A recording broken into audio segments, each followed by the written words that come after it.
মহান আত্মাগণ বর্তমানে পৃথিবীতে অবতরণ করছেন খুবই সীমিত। সেই মহাপুরুষগণ, ত্রিকালজ্ঞ মহাযোগীগণ, আচার্যগণ জগতে এখন আসছে না কেন জানেন?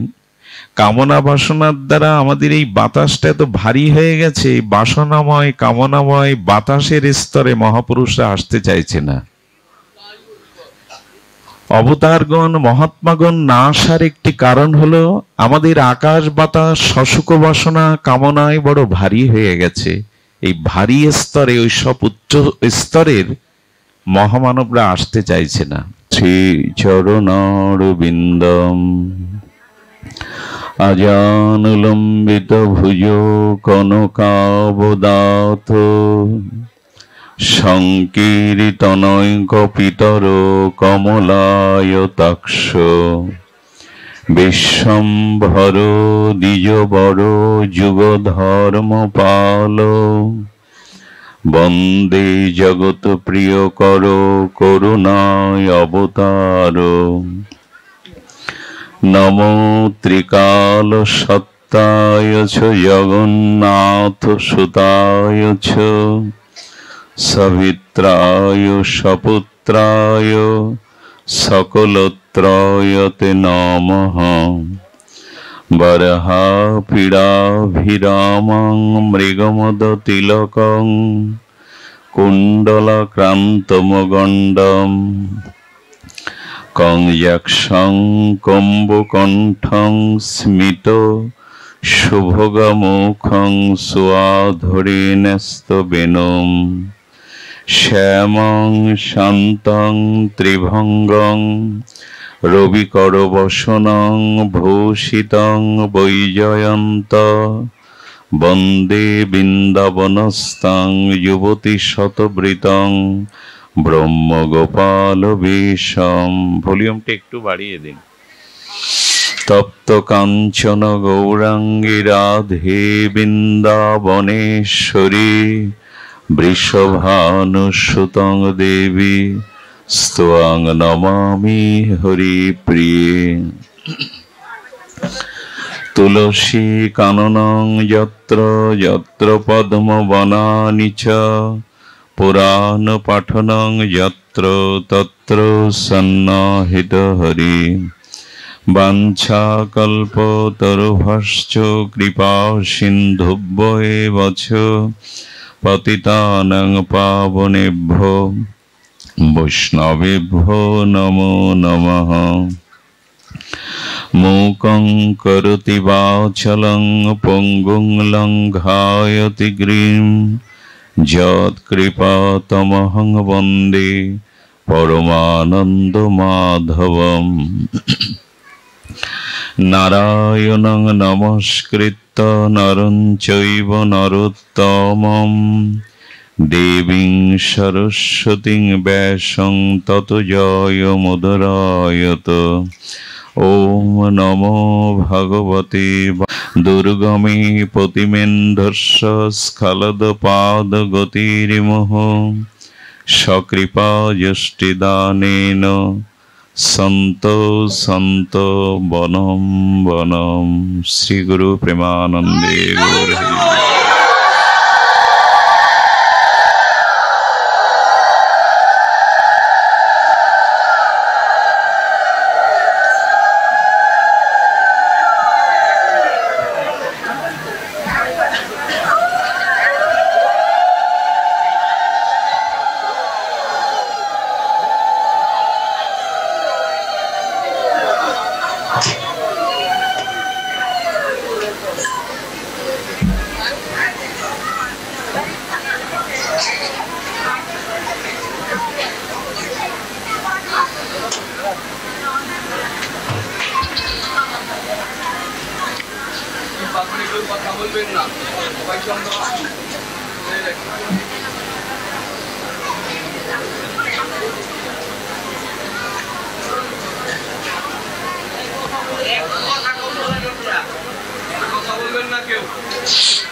কামং ক্রোধং ভয়ং স্নেহমৈকং সহৃদমেব চ নিত্যং হরং বিদধত জান্তি তন্ময়াতং হিতে। কলিপাবন অবতার, পরম প্রেমময়, প্রেম পরতত্ত্ব সীমা, রাসবিলাসীর চরম পরিণতি, প্রেম বিভক্ত বিলাস শ্রীমূর্তি, সভজন বিভজন সর্বপ্রয়োজন অবতার সার শিরোমণি, শ্রী শ্রী শচীনন্দন নদিয়া বিহারী গৌর হরি, পতিত উদ্ধারণ পতিত তারণ, পরম দয়াল দাতা শিরোমণি, শ্রী নিতাই চাঁদের মহা অনুকম্পায়, শ্রী শ্রী গান্ধার্বিকা গিরিধারীর অহৈতুকী করুণায়,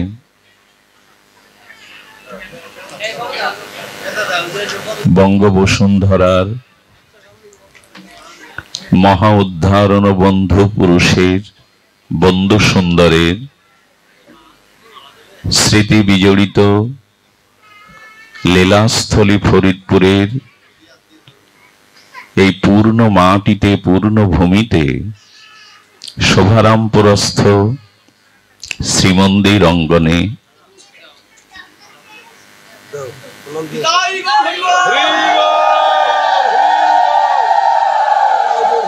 তৃতীয় দিবস ব্যাপী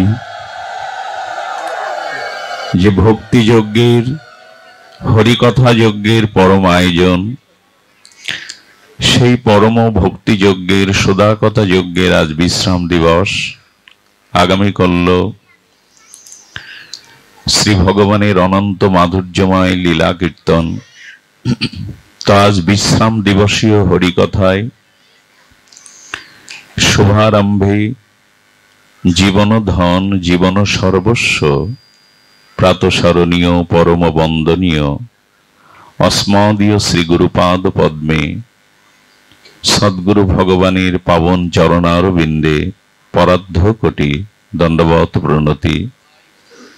পূর্বে মহান ভাগবত কুলতিলক আচার্যবর্গ যারা এই ব্যাসপীঠকে অবলম্বন করে হরিকথা সুধা অমৃত দান করেছেন, সে সকল ভাগবত আচার্যবৃন্দকে স্মরণ করে তাদের একান্ত ফেলালভ করুণা কণা প্রার্থনা করে সমাগত মহাপ্রভুর অনুরাগী শুদ্ধ ভক্তজন হরিকথা পাশের শুভ সন্ধিক্ষণে এসে পৌঁছেছি।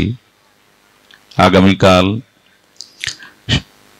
শারদীয় লীলা মুকুটমণি রাসলীলা, এই রাসলীলা বর্ণনা করবার, রাসলীলার মহামহিমা ব্যক্ত করবার কোন অনুভূতি এ অভাজনের নাই। কিন্তু ভগবানের এই নিত্য মহারাস কেন, তার একটি কারণ একটু ধ্যান দিবেন। পৃথিবীর সব থেকে বড় শত্রু, মানুষের স্খলন পতনের মূল কারণ, এই জন্ম মৃত্যু অভিশাপেরও মূল কারণ হলো কাম। কাম যতদিন আছে ততদিন প্রেম আসবে না। কাম যতদিন আমার চিত্ত আশ্রয় করবে, হৃদি সিংহাসনে রাম এসে বসবে না। যতদিন কাম আছে ততদিন এ চিত্ত শুদ্ধ হবে না। প্রেম ভক্তির অনুসন্ধানে আমরা চিত্ত হৃদয় আসনে ভগবানকে বসাতে পারবো না। এ বড় দুর্জেয়, এ বড় মহাশত্রু। এই কামই দমনকারী হৃদয়ে প্রেমকে আর শুদ্ধ ভগবত ভক্তিকে স্থাপন করার নামই হলো এই রাস, যাতে মদন বা কাম দমিত হয়ে আর হৃদয়ে প্রেম স্থাপিত হয়। তো এই দুর্জেয় দুর্তর্য কাম, কামের প্রভাবটা, কাম বলতে ব্যাপক অর্থে এখানে কামনা, কাম বলতে এর ব্যাপক অর্থ যদি আমরা নেই কামনা, আর কামনার আরো সরলত্ব হলো সসুখ বাসনা। আমরা আমাদের নিজেদের সুখ চাই, এটাই হলো কামনা, এটাই হলো কাম। আবার বলি, সসুখ বাসনার নামই হলো কাম। আমরা যখনই জগতে মাতৃগর্ভ হতে ভূমিষ্ঠ হই, মাটিকে স্পর্শ করি, তখন এই মাটি, এই বাতাস কামময়। আমাদের মাথার উপরে একটি অভিশাপ এসে ভর করে, সেটি হলো এই কাম বা কামনা বা সসুখ বাসনা। অন্যের সুখ আমরা চাই না, প্রায়শ চাই না, আমরা নিজেদের আত্মসুখে বড় ব্যস্ত।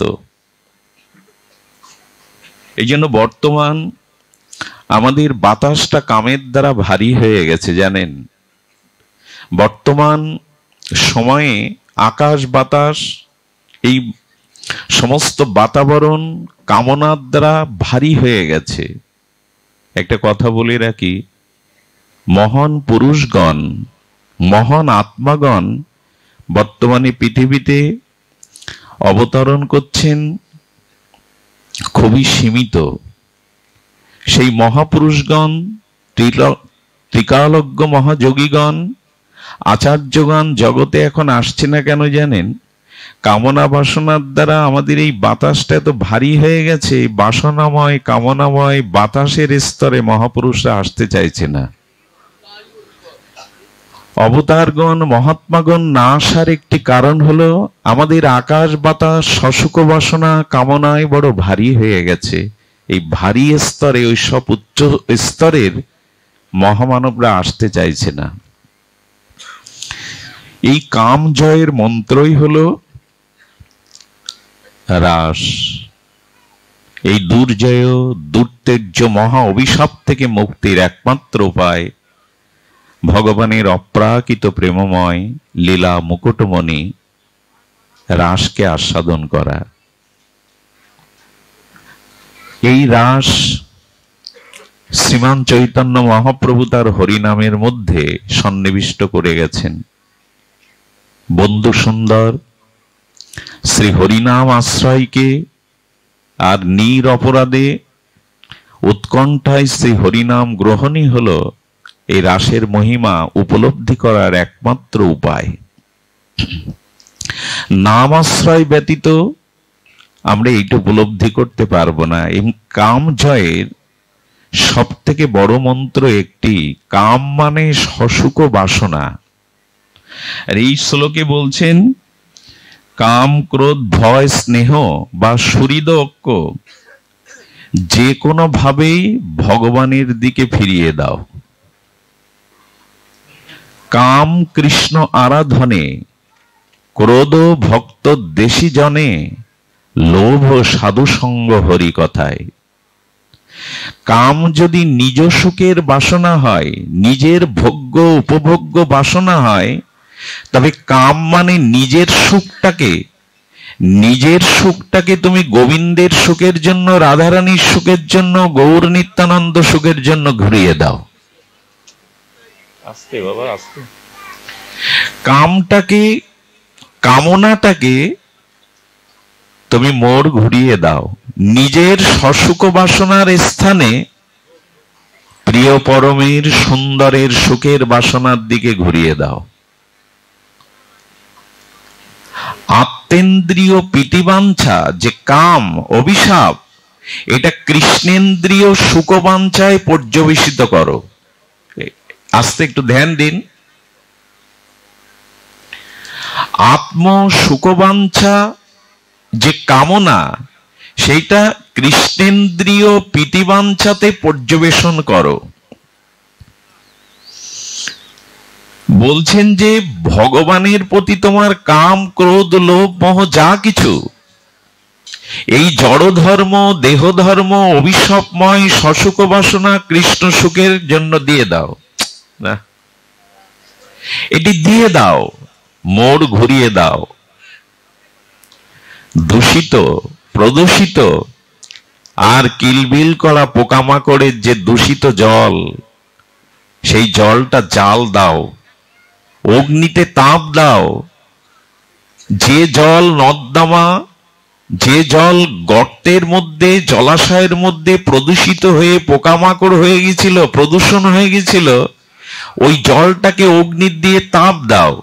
তাহলে আর জলের গতি নিচের দিকে না গিয়ে বাষ্প হয়ে আকাশে ওঠে, নির্মল মেঘমালা সৃষ্টি হবে। তাপ দাও। যে অসুখ বাসনাটা তোমার সুখের জন্য নিচের দিকে যাচ্ছিল, সেটা কৃষ্ণ সুখের জন্য দিয়ে দাও।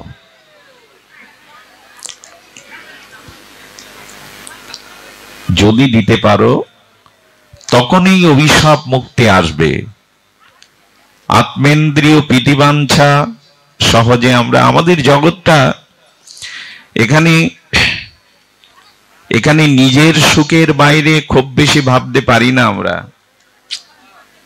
কি হচ্ছে যারাদে, এই জন্য তসমৎ কেনা উপায় মন কৃষ্ণ নিষেবয়াত।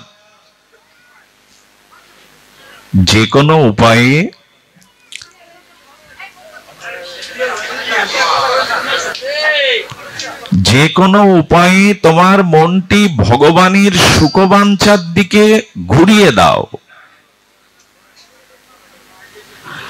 আপন সুখবাঞ্ছা, নিজ সুখবাঞ্ছারূপ অভিশাপ মুক্তি পাবে। তবে একটি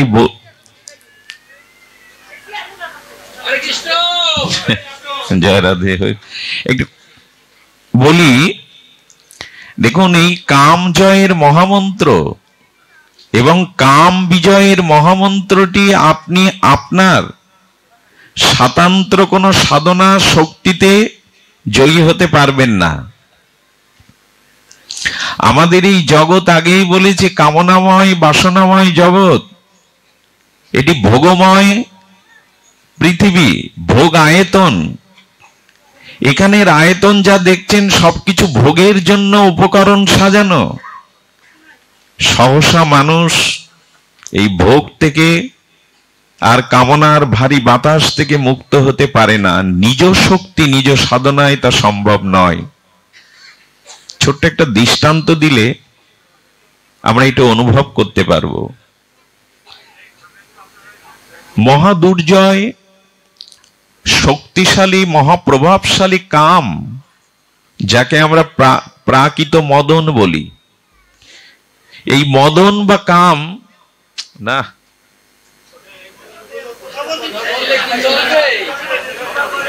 এই মদন বা কাম, এই মদন কাম অঙ্গুলি উত্তোলন করে আস্ফালন করে বলছে, আমি প্রতিটি কীট পতঙ্গকে পরাজয় করেছি, আমার প্রভাবে প্রতিটি কীট পতঙ্গ পরাজিত। আপনার দেখুন, কামের মহাশক্তির পরিচয় নিন।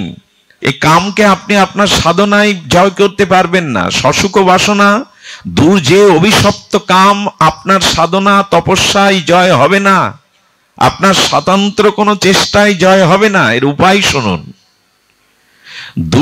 দুর্তেজ্য দুর্জেয় এই মহাপরাক্রমশালী কাম, তার তর্জনী উঁচিয়ে তিনি বলছেন, প্রতিটি কীট পতঙ্গকে আমার প্রভাবে প্রভাবান্বিত করেছি। মানুষের কথা বাদ দাও, ঋষিমুনিদেরও আমি পরাস্ত করেছি মাঝে মাঝে।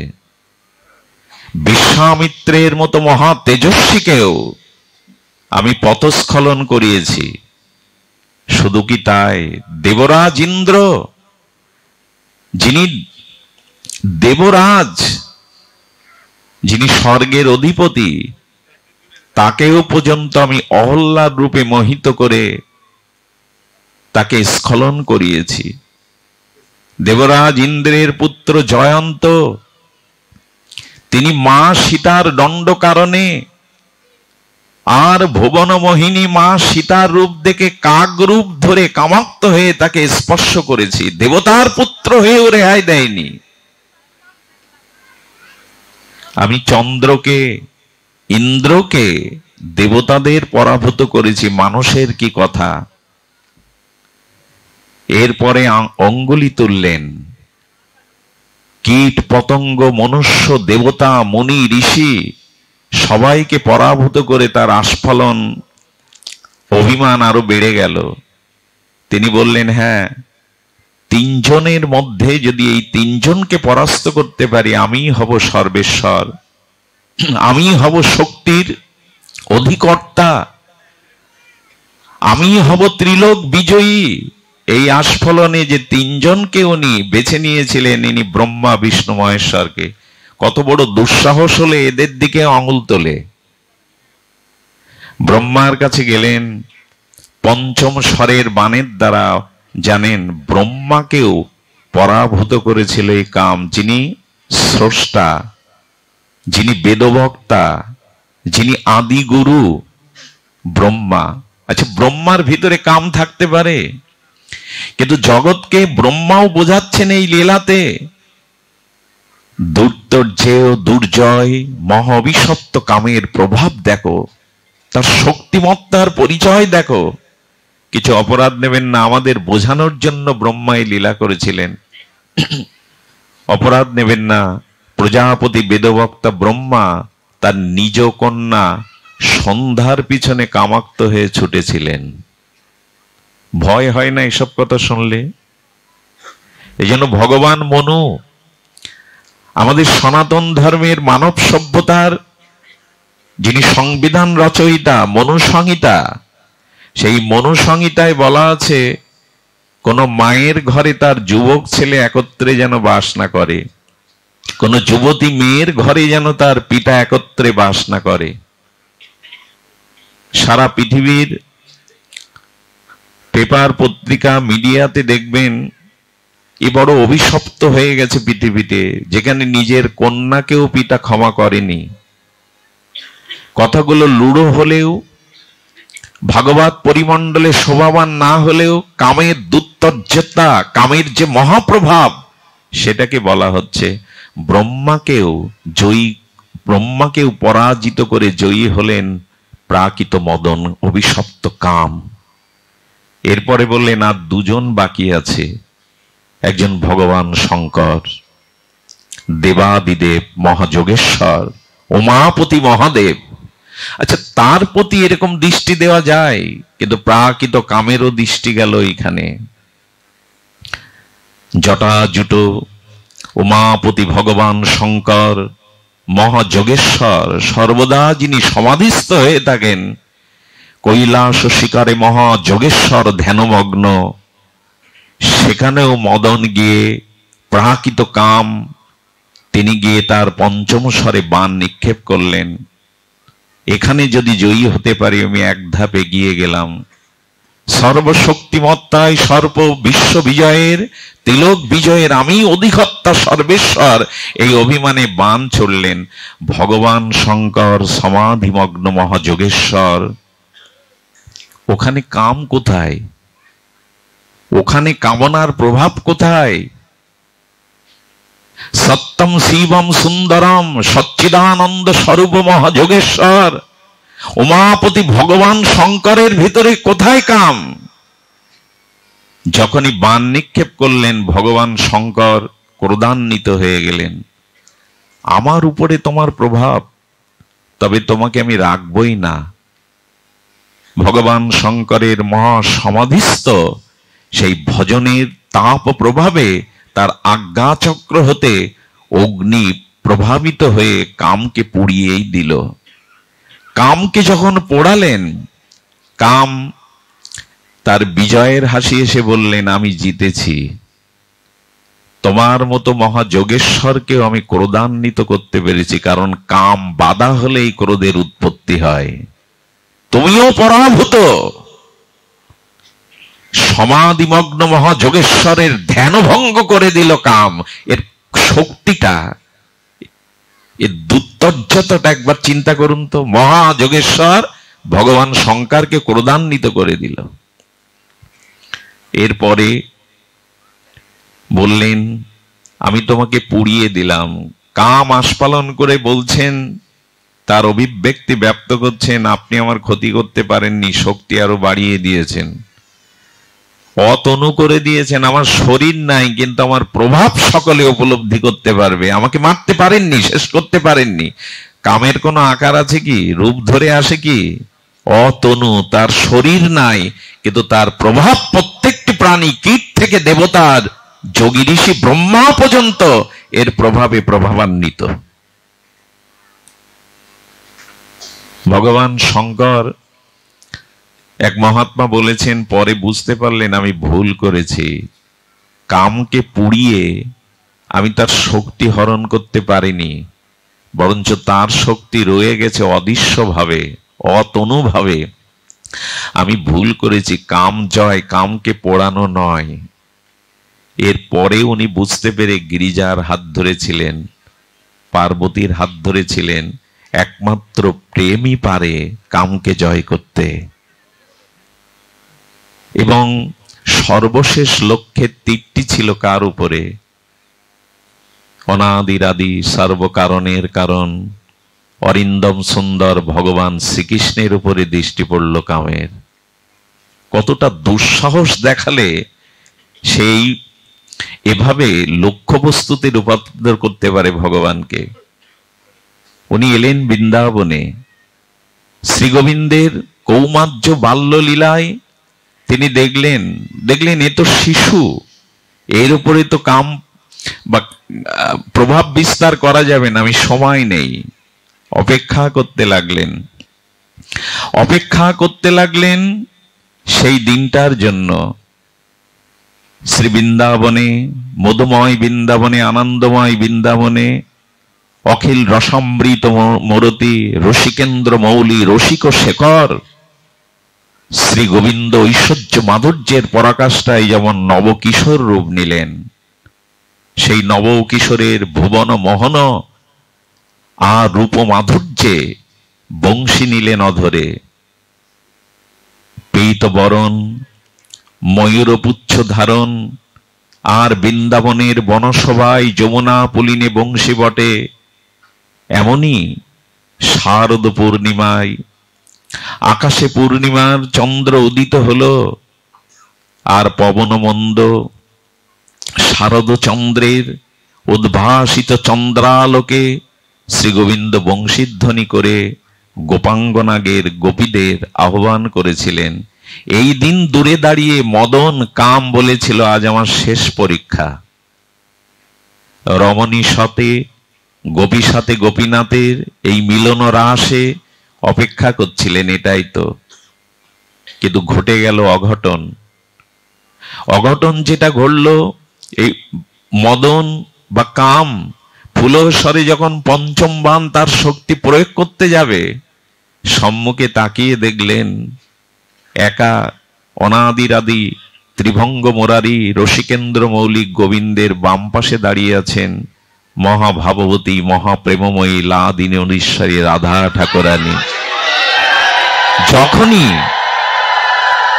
যখনই ওই যুগল মাধুর্য রূপ চোখে পড়ল মদনের, সঙ্গে সঙ্গে মদন আর মূর্ছিত হয়ে ধোলায় ধূসরিত হয়ে পড়ে গেলেন। মদন পরাভূত হলো। একটি কথা বলি, যদি শুধু কৃষ্ণ দাঁড়াতেন তিনি মদন মোহন হতে পারতেন না, যদি বামে রাধা ঠাকুরানী না দাঁড়াতেন। বিশ্বমোহন হতে পারো ভগবান, কিন্তু প্রেমময়ী লাদিনী বামে আছে বলেই তুমি মদন মোহন। মূর্ছিত মদন আর কাম ক্রন্দন করতে লাগলেন, প্রভু এই কি অপরূপ যুগল মাধুর্য, আমাকে কেন ব্রজের সাধারণ একটা কীট করে জন্ম দাওনি? আমি এই যুগল মাধুর্য রূপ দেখে ধন্যাতি ধন্য হতে পারতাম। আমাকে কেন এই বৃন্দাবনের কেন জন্ম দাওনি? এই জন্য বৃন্দাবনে কামের প্রবেশ নেই, যুগল ভজনে কামের প্রবেশ নেই। ওখানের কাম প্রাকৃত কাম নাই, অপ্রাকৃত নবীন মদনকে দর্শন করে অপ্রাকৃত মদন এখানে মূর্ছিত, কাম এখানে মূর্ছিত, প্রেমের দ্বারাই মূর্ছিত, রাধারানীর রূপ মাধুর্য দেখে কাম এখানে মূর্ছিত। এই জন্য যারা যথার্থ সদ্গুরুদেবের পরম্পরায় হরিনামকে সাথে নিয়ে যুগল ভজনে রত, সেখানে তাদের মদন মূর্ছিত, পরাভূত। এই জন্য রাস, রাস একা হয় না, রস সম্মিলিত ছাড়া হয় না। তো এই রাস অভিব্যক্তি করবার মতো দুঃসাহস আমি দেখাবো না, সে সামর্থ্য নাই। এই বিষয় অন্ধ কীটের, নর্দমার কীটের, বিষয়াসক্ত জীবের জিহ্বায় এটি উচ্চারণ হওয়া উচিত নয়। তবে এইটুকু বলবো, এই কাম জয়ের সর্বোত্তম এই যে রাস, এই যে যুগল ভজন, এটি আপনি কোনোদিনই পাবেন না। কাম জয়, প্রেম উৎপত্তি চিত্তে কোনোদিনই হবে না। এর একটি মাত্র কারণ, যদি সামর্থ্য সদ্গুরুদেবের কৃপা পান। সদ্গুরুদেবের কৃপায় মাত্র অপেক্ষা থাকে। শ্রীগুরু করুণা ব্যতীত, শ্রীগুরু করুণা ব্যতীত, সামর্থ্য শ্রী গুরু করুণা ব্যতীত কখনো আপনি ভজন না, আপনি দৈত্যের কামকে জয় করতে পারবেন। কাম জয়ের একটা দৃষ্টান্ত দেই। একবার দেবশ্রী পাল নিজের ভেতরে অভিমান জাগলো, আমি কাম জয় করেছি, সাধনার দ্বারা কাম জয় হয়েছে। হয় না। আগেই বলেছে, আপনার কোন সাধন ভজন স্বাতন্ত্র কোন শক্তির দ্বারা আপনি কাম জয় করতে পারবেন না। তার সব থেকে প্রকৃষ্ট দৃষ্টান্ত দেবশ্রীপাদ নারদ। নারদ তখন কাম জয়ের এই জয়ী হয়ে নিজের ভিতরে কিছুটা গর্ব অনুভব করতে লাগলেন। আর এটি গিয়ে ব্রহ্মাকে বলছেন, পিতা, আমি সাধনার দ্বারা ভজনের দ্বারা কামকে জয় করেছি, পরাভূত করেছি। ব্রহ্মা চুপি চুপি বললেন, কথাটা আমাকে বলেছ পিতা, আর কাউকে বলতে যেও না। কিন্তু মানুষের ভিতরে যখন কোনো গর্ব আসে, কোনো শক্তিমত্তার পরিচয় হয়, তাতে তার ভিতরে একটা অভিমান কাজ করে। আর এই অভিমানটা, গর্বটা অন্যকে না জানানো পর্যন্ত সে স্বস্তি পায় না। আমাদের এই হলো একটি সমস্যা। আমাদের ভিতরে কোনো গুণ, কোনো মহিমা যদি প্রকট হয়, কোনো স্বীকৃতি, কোনো সাধনায়, সেটা অভিমানে, বড়ত্বে আমরা প্রচার না করতে পারলে শান্তি নাই আমাদের। ব্রহ্মা সতর্ক করেছিলেন, এটি আর কাউকে বলো না, কিন্তু তাই কি আর হয়?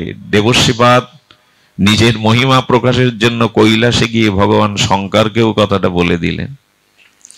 শঙ্কর, একদিক দিয়ে কিন্তু আপনার থেকে আমি কিছুটা এগিয়ে। আপনি তো কামকে পুড়িয়েছিলেন, শেষ করতে পারেননি, কিন্তু আমি কাম জয় করেছি। স্মিত হেসে ভগবান শঙ্কর বলছেন, কাউকে কথাটি বলো না, তুমি এমন অভিমান হৃদয়ে এনো না। আমি ভালোবাসি তোমাকে নারদ, এই জাতীয় কথা তুমি আর কাউকে বলবে না। কিন্তু ওই যে যখন গোবিন্দকে গিয়েও বলেছে, তার প্রাণেশ্বরকে, প্রাণের অভিরাম অধিদেবতাকে গিয়ে বলেছেন, ভগবান তখন বলছেন নারদের কাজ হয়ে গেছে। নারদ তার স্বাতন্ত্র কাম জয়ের আর বিজয়ী মনে করে তার ভিতরে অভিমান কাজ করেছে। ভগবান একটা কাজ করেন, যারা তার চরণাশ্রয় করেছে না, তার নাম আশ্রয় করেছে, যারা ভক্তি জীবনকে, ভক্তি প্রগতিকে জীবনে একমাত্র অবলম্বন করেছেন, তাদের ভিতরে কোনো কাম, পাপ, বাসনা, অভিমান এলে গোবিন্দটা রাখেন না, দূর করে দেন। ভগবানের এই হলো করুণা, কারো কোনো অভিমানকে উনি রাখেন না। তো যখনই নারদের এইরূপ দশা, তখন নারদকে বললেন, তো প্রভু দেখুন, আমি কাম জয় করেছি। গোবিন্দ স্মিত হেসে বললেন, কাম জয় সম্ভব নয় নারদ। নারদ কিন্তু সেই অভিমান আস্ফালনে চলতে চলতে গোবিন্দ তখন তার বহিরঙ্গা দুত্তর্যা মায়ার দ্বারা নারদের অভিমান দূর করবার জন্য ছল করলেন, একটা নগরী নির্মাণ করলেন, একটা অদ্ভুত মনোরম রাজ্য সৃষ্টি করলেন। আর সেই রাজ্যের একজন রাজকন্যা রূপে ভগবান বিশ্বমোহিনী রূপ ধরলেন। স্বয়ং ভগবান বিশ্বমোহিনী রূপ ধরলেন। আপনাদের মনে আছে গোবিন্দ যবে মোহিনী অবতার রূপ ধারণ করেছিলেন? মনে আছে এটা আপনাদের? মোহিনী রূপ ধরে যখন ভগবান চলছেন, পেছনে পেছনে ইন্দ্র, বরুণ, দেবতারা ছুটছে, ব্রহ্মা মহাদেব ছুটছেন। কেন জানেন? একবার যদি আমার দিকে একটু তাকায়, তাকে পায় আর না পায়, একবার যদি আমার দিকে কটাক্ষ ভাজন হয়ে একবার তাকায়, আমার জীবন ধন্য। সবাই ছুটছে মোহিনীর পিছনে, কি শঙ্কর, কি ব্রহ্মা, কি দেবগণ, সকলে তাকিয়েছে। একজন কেবল তার দিকে কামনার দৃষ্টিতে তাকায়নি, ইনি হলেন ভগবান সূর্য। ভগবান সূর্য বললেন, এত অপরূপ,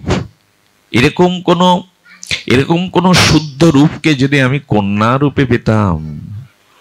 যেই সূর্য মনে মনে এই প্রার্থনা চরণে নিবেদন করেছেন, কটাক্ষ দৃষ্টিতে ভগবান মোহিনী বলেছিলেন, তপস্যা করো, আমাকে পাওয়া সহজ নয়, তবু তপস্যা করো, একদিন তোমার মনোবাসনা আমি কারণ তুমি আমার দিকে শুদ্ধ দৃষ্টিতে চেয়েছ, আমি তোমার সাধনার দ্বারা একদিন তোমার ইচ্ছা পূর্ণ করব, আমি তোমার কন্যা রূপে যাব।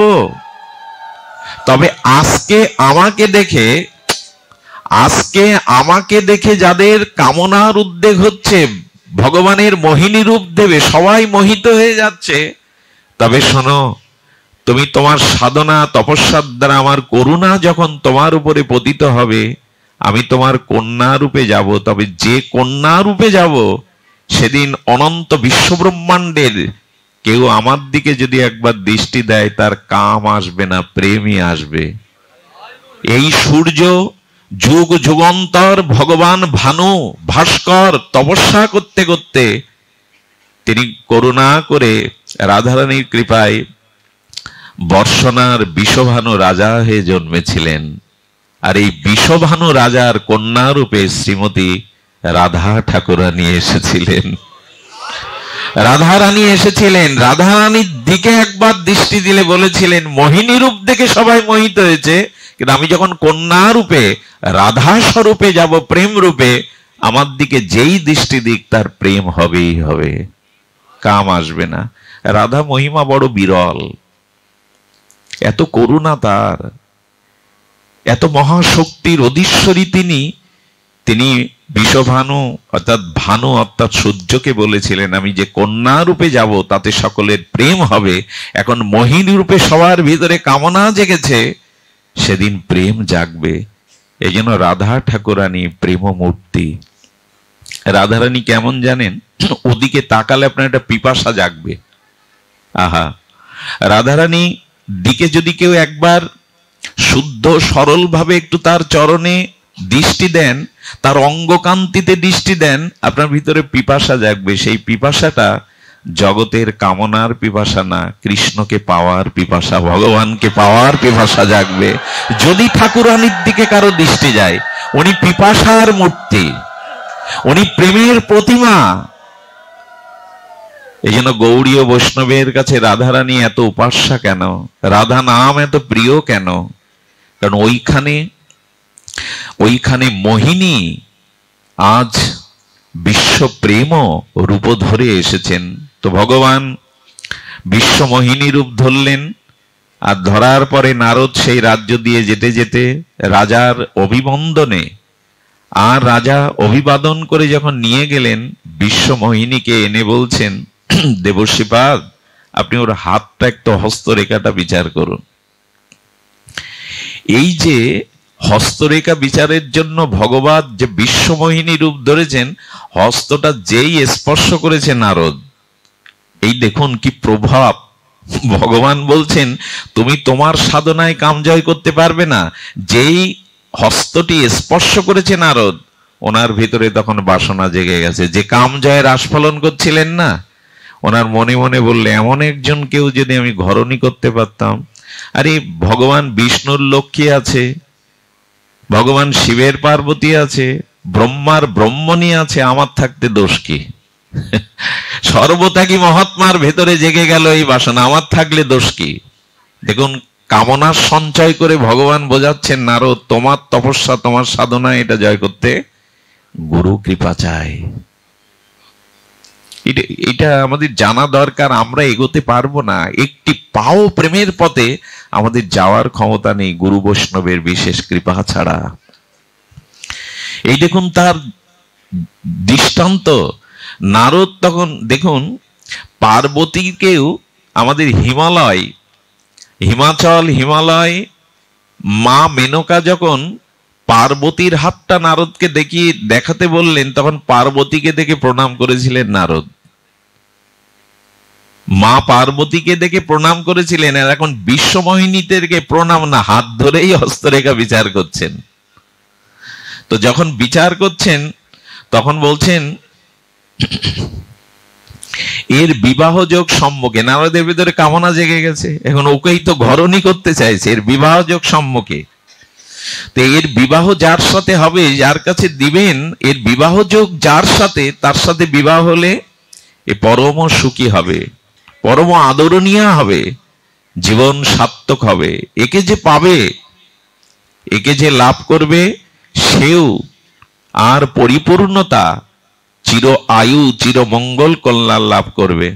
নারদ ওকে বিবাহ করবে বলে মনে সংসার বাসনা জাগিয়ে ছুটেছে। কিন্তু একটা জিনিস বলি আপনাদের, যদি হৃদয়, এই যে শ্লোকটা বলছে, যদি কখনো কাম, ক্রোধ, লোভ, কোনো দুর্বাসনা মনে জাগে, আমি অনুরোধ করছি এই ব্যাসপীঠে বসে কারো কাছে না গিয়ে ভগবানের কাছে যান, ওই কামনা নিয়েই যান। যদি মনে কোনো দুর্বাসনাও জাগে, ভগবানের কাছে যান। আর কারো কাছে গেলে পিছিয়ে পড়তে হবে, স্খলিত হয়ে যাবে। ভগবান বলেছেন, আকাম সর্ব কাম মোক্ষ কাম বা উদারতি তীব্রেণ ভক্তি যোগেন যজতে পরমং পুরুষ। তোমার ভিতরে যদি কামনাও থাকে, তুমি আমার কাছে এসো। তোমার ভিতরে যদি বিষয় বাসনার বিষ থাকে, পুতনার মতো আমার কাছে এসো। আর কোথাও যেও না, আমার কাছে এসো। এই জন্য আমাদের চিত্তে পাপ থাক, কামনা থাক, মলিনতা থাক, তবু গৌর গোবিন্দের চরণে যান। ওইখানে গেলেই উনি, মা যেমন আঁচল দিয়ে সন্তানের ধুলা মুছে দেয়, নিয়ে কোলে নেয়, করে নিয়ে স্নেহ বৎসল মা, সন্তান বৎসল মা যেমন সন্তানের দোষ না দেখে ধুলা মলিনতা গুলো স্নেহের আঁচলে মুছে দেয়, গোবিন্দ বললেন, পাপ থাকে, কামনা থাকে, আমার কাছে এসো, আমি মুছে দিয়ে তোমাকে ধন্য করব। এসো আমার কাছে এসো, অন্য কাকে যেও না। নারদের এই বুদ্ধিটা ছিল, পূর্বে ভজন করেছেন তো, ভগবানের কৃপা পেয়েছেন। গোবিন্দকে গিয়ে বলছেন, ভগবানকে গিয়ে বলছেন, প্রভু বিবাহের মনস্থির করেছি, পাত্রীও পেয়ে গেছি। ভগবান বললেন, একটু আগে কামজয়ের যিনি নিজেকে বিজিত অভিমান করছিলেন, এখন তিনি বিবাহের জন্য। নারদ, সংসার ভালো জিনিস নয়। আরে বিনা যন্ত্রে ভগবানের দিব্য নাম ত্রিলোকে প্রচার করছো, কত ভক্তির আচার্য তুমি, তোমার দ্বারা জগতে সব শুদ্ধ প্রেম ভক্তি লাভ করে ধন্যাতি ধন্য, তুমি কেন সংসারে জড়াবে? ভগবানের উপদেশও কাজ দেয় না যদি মাথার ভিতরে চিত্তে কামনা জাগে। পথভ্রষ্ট মানুষ কখন হয়, জ্ঞান কখন লুপ্ত হয়, এই দুর্তর্যেয় কামনা যখন হৃদয়ে জাগে, তখন কোন শাস্ত্র জ্ঞান, কোন মহাবাণী মানুষকে আর ফেরাতে পারে না। কাম এত দুর্তেজ্য, এত মহাবলশালী, কোন উপদেশ, ভগবত উপদেশ, এমনকি সাক্ষাৎ ভগবানের উপদেশও তার মন চাইছে না। নারদ বলছে, বুঝতে পেরেছি, সংসার শুধু তোমরাই করবে, আমাতেই দোষ। ভগবানকে ভুল বুঝতে শুরু করছেন। বললেন, প্রভু আমি আপনার কথা রাখতে পারবো কি পারবো জানি না, আমি বিবাহের জন্য, সংসারের জন্য মন স্থির করেছি, পাত্রী নির্বাচিতা হয়ে গেছেন। ভগবান দেখলেন আর কোনো উপায় নেই। বর বেশে যখন নারদ যাবে, আহা, শ্রী গোবিন্দের কি কৃপা, নারদের শরীরটা সুসজ্জিত করেছেন বর বেশে, কিন্তু মুখটা বানরের মুখ করে দিয়েছেন। আচ্ছা, নিজের মুখ নিজে দেখা যায়? যায় কি? বানরের মুখ করে দিয়েছেন।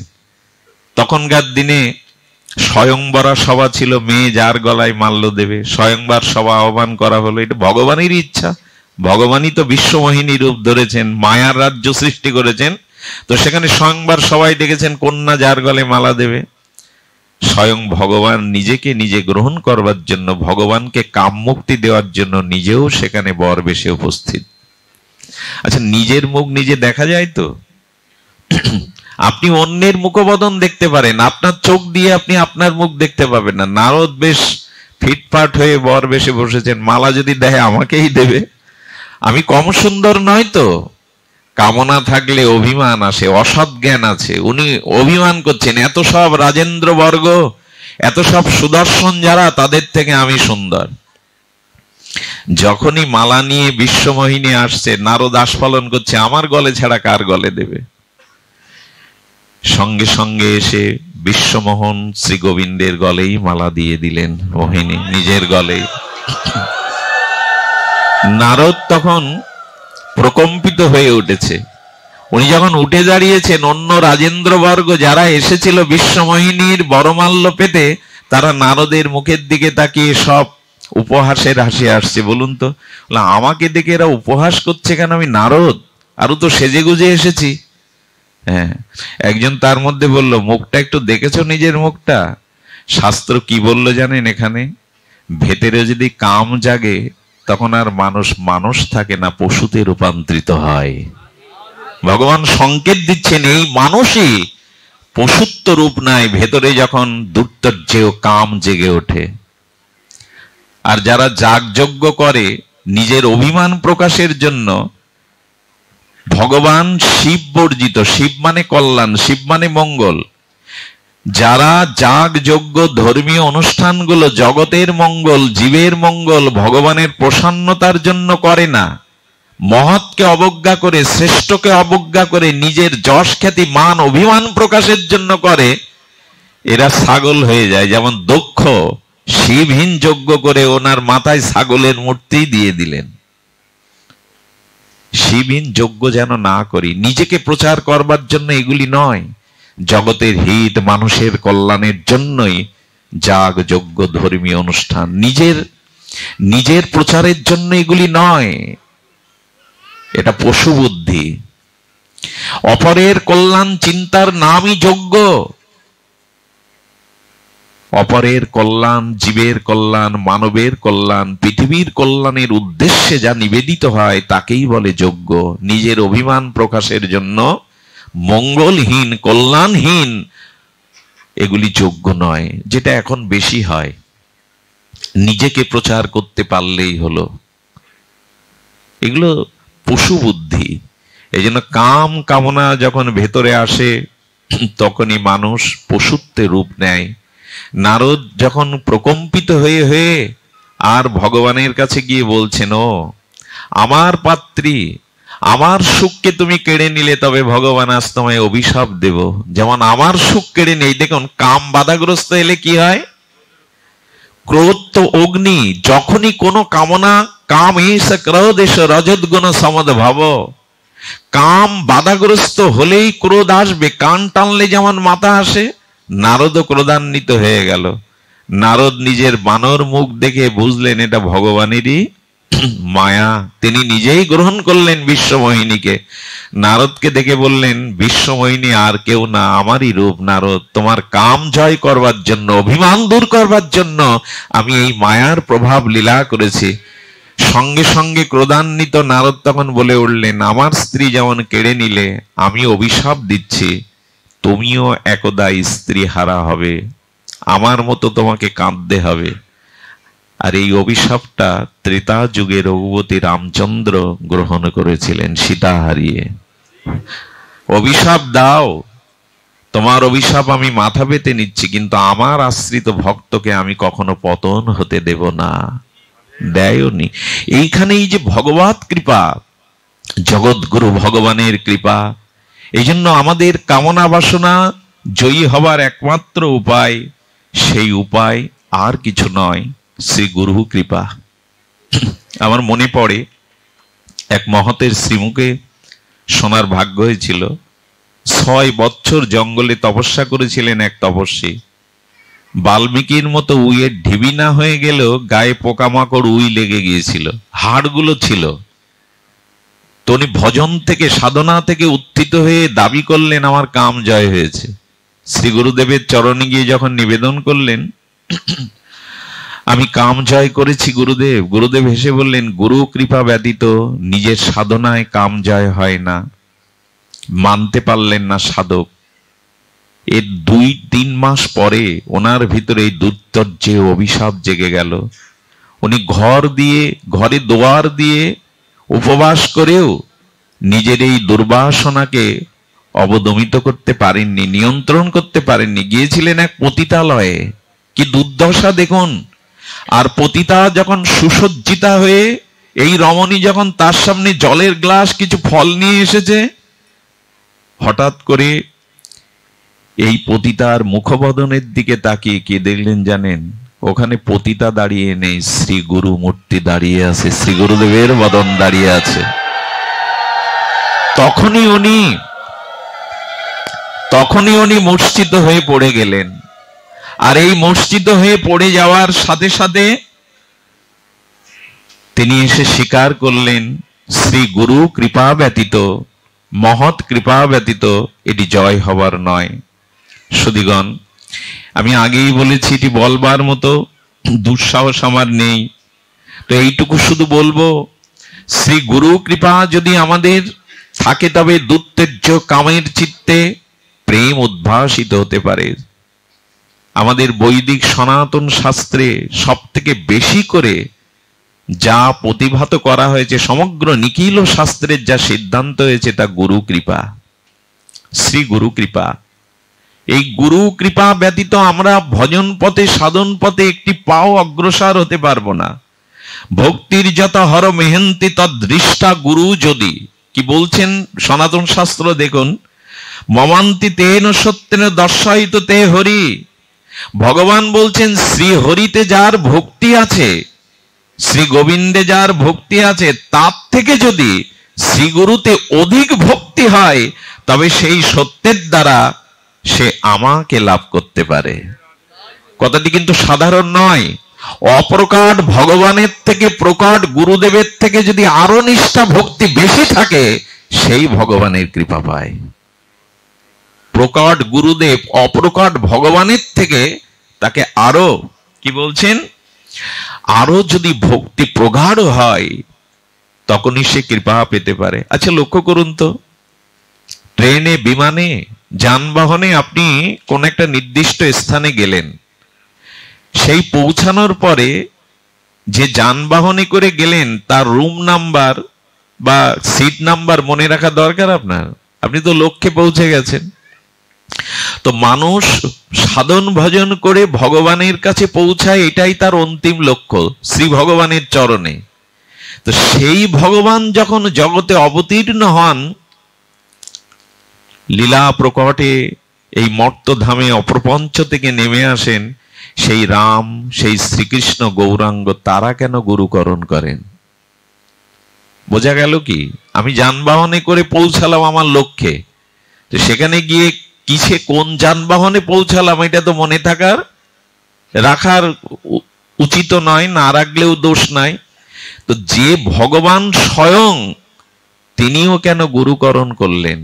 জানিয়ে গেলেন শ্রী গুরু কৃপা ব্যতীত কারো শুদ্ধ ভক্তি, প্রেম ভক্তি হবার কোনো সম্ভাবনা নেই। এই জন্য শ্রী গুরু করুণা আমাদের একান্ত প্রয়োজন। সদ্গুরু পরম্পরায় যারা শ্রী গুরু করুণা পেয়েছেন, এই শ্রী গুরু করুণায় আমাদের চলার পথে, ভজন পথের প্রগতির পথে, কল্যাণ বা মুক্তির পথে, প্রেম প্রাপ্তির পথে একমাত্র উপায়। আজ পর্যন্ত পৃথিবীতে এমন একটি দৃষ্টান্ত নাই যিনি শ্রী গুরুদেবকে আশ্রয় ব্যতীত, তার চরণাশ্রয় ব্যতীত, শ্রী গুরু করুণা ব্যতীত কেউ ভব সংসার পার হয়েছেন। একটা দৃষ্টান্ত যদি দিতে পারেন, আমি ব্যাসপীঠে আর কোনোদিন বসবো না। অনন্ত বিশ্ব ব্রহ্মাণ্ডে এমন কোন দ্বিতীয় দৃষ্টান্ত নেই যে গুরু কৃপা ছাড়া কেউ ভব সংসার পার হয়েছেন। নিরেধেয় আদ্যং সুলভংসি দুর্লভং পলবংসি গুরু কর্ণ ধারণাম নমস্য তেরিতাং ময়া অনুকলেন নবস্য তেরিতাং পোমাং ভবদ্দিং নতরের সৎমাহা। শ্রী গুরুই কান্ডারী, ভবপারের একমাত্র কান্ডারী। এই সংসারে আপনি দেহরূপ নৌকা পেয়েছেন, কিন্তু কান্ডারী মাঝি না পেলে তো সাগর পাড়ি দিতে পারবেন না। সাঁতরিয়ে সাগর পার হবেন কি করে? কাম কামনা হাঙর কুমির তো চিবিয়ে খাবে। বিশ্বজয়ী সাঁতারু সাগর পাড়ি দিতে পারে না। ইংলিশ চ্যানেল পার হওয়া যায়, কিন্তু আটলান্টিক মহাসাগর পার হতে পারবেন না। আর এই বিশ্ব সংসার, এই সংসার সাগর আটলান্টিক মহাসাগরের থেকে আরো আরো ভয়াল, আরো তরঙ্গায়িত। এখানে পারবো না। যদি জাহাজও পাই, অর্থাৎ এই দেহরূপ জাহাজ বা তরণীও পাই, মাঝি ছাড়া সাগর পাড়ি দিতে পারবো তো? আপনাকে আমি নৌকা দিয়ে দিলাম, তরণী জাহাজ দিয়ে দিলাম, নাবিক ছাড়া পার হতে পারবেন? এই নাবিকই হলো শ্রী গুরুদেব, ভবপারের একমাত্র কারণ যিনি। এই জন্য শ্রী গুরুতে আমাদের অধিক নিষ্ঠা, আমাদের শুদ্ধ ভক্তি একান্ত প্রয়োজন। শ্রীমান চৈতন্য মহাপ্রভুর শ্রী গুরু ভক্তি আমাদের হৃদয়কে বড় স্পর্শ করে। কোথায় আমাদের সেই গুরু ভক্তি? আপনারা জানেন, নবদ্বীপ চন্দ্র ভারত প্রদীপ শ্রীমান মহাপ্রভু যখন সন্ন্যাস লীলা গ্রহণ করে 24 বছরের নবদ্বীপ লীলা সাঙ্গ করলেন, তখন শ্রীবাস ঠাকুরের চোখে জল, গৌড়ীয়গণ, মহাপ্রভুর পরিগণ তখন আকাশ ভেঙে পড়েছে। শ্রীবাস বলছেন, মহাপ্রভুর জন্য সিলেট থেকে, শ্রীহট্ট থেকে এসেছিলাম নবদ্বীপে তিনি আবির্ভূত হবেন বলে। আমাদের শ্রীবাস ঠাকুরের এই নারদ স্বরূপে, নারদ আবেশে শ্রীবাস পণ্ডিতের বাড়ি আমাদের বঙ্গদেশে, আমাদের শ্রীহট্টেই। এমনকি কমলাক্ষ অদ্বৈত প্রভুরও পূর্বভূমি হলেন সুনামগঞ্জ, এই শ্রীহট্ট। মহাপ্রভুর পিতৃভূমিও আমাদের এই বঙ্গদেশ। এই জন্য আমি কিছুদিন আগে আমাদের ভারতবর্ষে একটা পাঠে যাওয়ার পর ওখানের বিজ্ঞজনরা আমাকে বলছেন, মঙ্গলজি, ওই দেশের মাটিতে মহাপ্রভুর পরিকরগণের, শ্রীমান মহাপ্রভুর কৃপাধূলি যতটা মাটিতে বাতাসে মেশানো আছে আকাশে, আমাদের পশ্চিম বাংলায় তার ছিটে ফোঁটাও নেই। কল্পনা করতে পারবেন না। এখানে হরি নামে, হরি কথাতে আপনাদের এই যে অবস্থান, এটি পশ্চিম বাংলায় কল্পনা করতে পারবেন না। হ্যাঁ, হই হুট্টোর হতে পারে, ভিড় হতে পারে, লক্ষ লোক হতে পারে, কিন্তু মানুষের চিত্তে এত আবেগ, এত অনুভূতি, ভগবানের জন্য এত পিপাসা ও মাটিতে নাই। এই মাটির এমন কিছু গুণ আছে, সেটা আমাদের থেকে ফরিদপুরবাসীরা বেশি জানে। এই ফরিদপুরের মাটি সাধারণ ভূমি নয়। এখানে বৃহত্তম ফরিদপুরের স্বামী প্রণবানন্দ, বন্ধু সুন্দর, এদের মতো বহু বহু এই সময় সীমাকে ছাপিয়ে যারা জগৎ কল্যাণের জন্য নেমে এসেছিলেন অপ্রপঞ্চ থেকে, তাদেরই লীলাভূমি এটি। এই মাটির কিছু আলাদা আলাদা কিছু অনুভূতি আছে, এই বাতাসের কিছু আলাদা অনুভূতি আছে। এই জন্য কি মনে হয় জানেন, হরিদাস ঠাকুর জঙ্গলে নাম করেছে বেনাপোল। সেই বেনাপোল এখন ঐশ্বর্যে ভরা, স্থলবন্দরের মধ্যে অন্যতম, যেখানে মহাপুরুষের সাধন ভূমি হয়, যেখানে মহাপুরুষের আবির্ভাব হয়, কোন ভগবৎনিষ্ঠ মহাপুরুষ বাস করে, সেই মাটি ঐশ্বর্যে লক্ষ্মী দেবী ভরিয়ে দেয়, সেই মাটি ঐশ্বর্যেও ভরে যায়। ফরিদপুরের মাটি, বৃহত্তম ফরিদপুরের মাটিও ঐশ্বর্যে ভরা, মাধুর্যে ভরা। এর কারণ এসব মহা ভগবানের প্রিয় মহাত্মাদের জন্য। আজ বেনাপোল ছিল জঙ্গল, হরিদাসপুর বৃহত্তম ঐশ্বর্যের কেন্দ্রবিন্দু। কেন? ঠাকুর হরিদাস বসে নাম করেছিলেন বলে। যেখানে ভগবানের ভক্তি, সেখানে লক্ষ্মী দেবী সেবা করবার জন্য হাত বাড়িয়ে থাকে সেই মাটিকে। এই জন্য কাম, ক্রোধ, লোভ যা কিছু চাওয়ার ভগবানের কাছে যাও, ওই চরণে যাও, অন্যখানে গেলে ঠকে যাবে, পিছিয়ে যাবে। শ্রীবাস ঠাকুর মনে মনে ভাবলেন, শ্রীহট্ট থেকে এসেছিলাম নবদ্বীপ চন্দ্র ভারত প্রদীপ তোমার লীলা আস্বাদন করবে বলে। সেই নবদ্বীপ ছেড়ে চলে যাওয়ার পরে শ্রীবাস কাঁদছেন আর বলছেন, নবদ্বীপ আমার কাছে এখন ধাম মনে হয় না, নবদ্বীপ মনে হয় অজাগর সাপের মতো, যেন অন্ধকারে আমাকে গিলে খাচ্ছে। দেখুন, ভগবান হারা হয়ে, গৌর হারা হয়ে শ্রীবাস ঠাকুর উক্তি করছেন, নবদ্বীপ আমার কাছে এখন অজগর সর্পের মতো, আমি এখানে আর থাকবো না। চলে গেলেন। ঘুরতে ঘুরতে শ্রীবাস তো পণ্ডিত, তত্ত্বজ্ঞ, শাস্ত্রজ্ঞ, অনুভবী, নারদেরই আবেশ। শ্রীবাস ঠাকুর বলেছিলেন, মহাপ্রভু কোথাও না যান, একটা জায়গায় তিনি আসবেন। সেই জায়গাটার নাম হলো কুমারহট্ট, হালি শহরে। এইখানেই মহাপ্রভুর শ্রী গুরুদেবের আবির্ভাবস্থলী, জন্মস্থলী। উনি ভেবে নিয়েছিলেন মহাপ্রভু সন্ন্যাসের পরে কোথাও না যান, এই জায়গায় প্রভুকে আসতেই হবে। শ্রী গুরু পাদপীঠে, শ্রী গুরুর আবির্ভাব স্থলিতে মহাপ্রভুকে আসতেই হবে। ওনার এই সিদ্ধান্ত ভুল হয়নি। উনি কুমারহট্ট হালি শহরে বাস করতে লাগলেন। আর শ্রীকৃষ্ণ চৈতন্য ভগবান প্রেম পুরুষোত্তম মহাপ্রভু উন্মত্ত দিব্য উন্মাদ ভাবে অশ্রু বিসর্জন করতে করতে, নাম করতে করতে যেদিন হালি শহরে পৌঁছালেন, সেদিন প্রথমে ধুলাতে মহাপ্রভু অঙ্গ লুটিয়ে দিলেন। সমস্ত শ্রীঅঙ্গে শ্রী গুরুদেবের আবির্ভাব স্থলীর এই ধুলা, ভক্তির ধুলা মাখতে লাগলেন। স্বয়ং মহাপ্রভু গড়াগড়ি দিতে লাগলেন এবং মহাপ্রভু শ্রী গুরুদেবের পাদপীঠে আবির্ভাব স্থলীর ধুলিকে আঁচলে কুড়িয়ে নিলেন। এদিকে ধ্যান দিন, আঁচলে কুড়িয়ে নিচ্ছেন মাটি। দেখুন, স্বয়ং ভগবান প্রেম পুরুষোত্তম রাধা ভাব সুবলিত তনু প্রেম পুরুষোত্তম শ্রীকৃষ্ণ চৈতন্য ভগবান শ্রী গুরুদেবের ভজনস্থলীর মাটি তুলে নিচ্ছেন, মাটি তুলে নিচ্ছেন।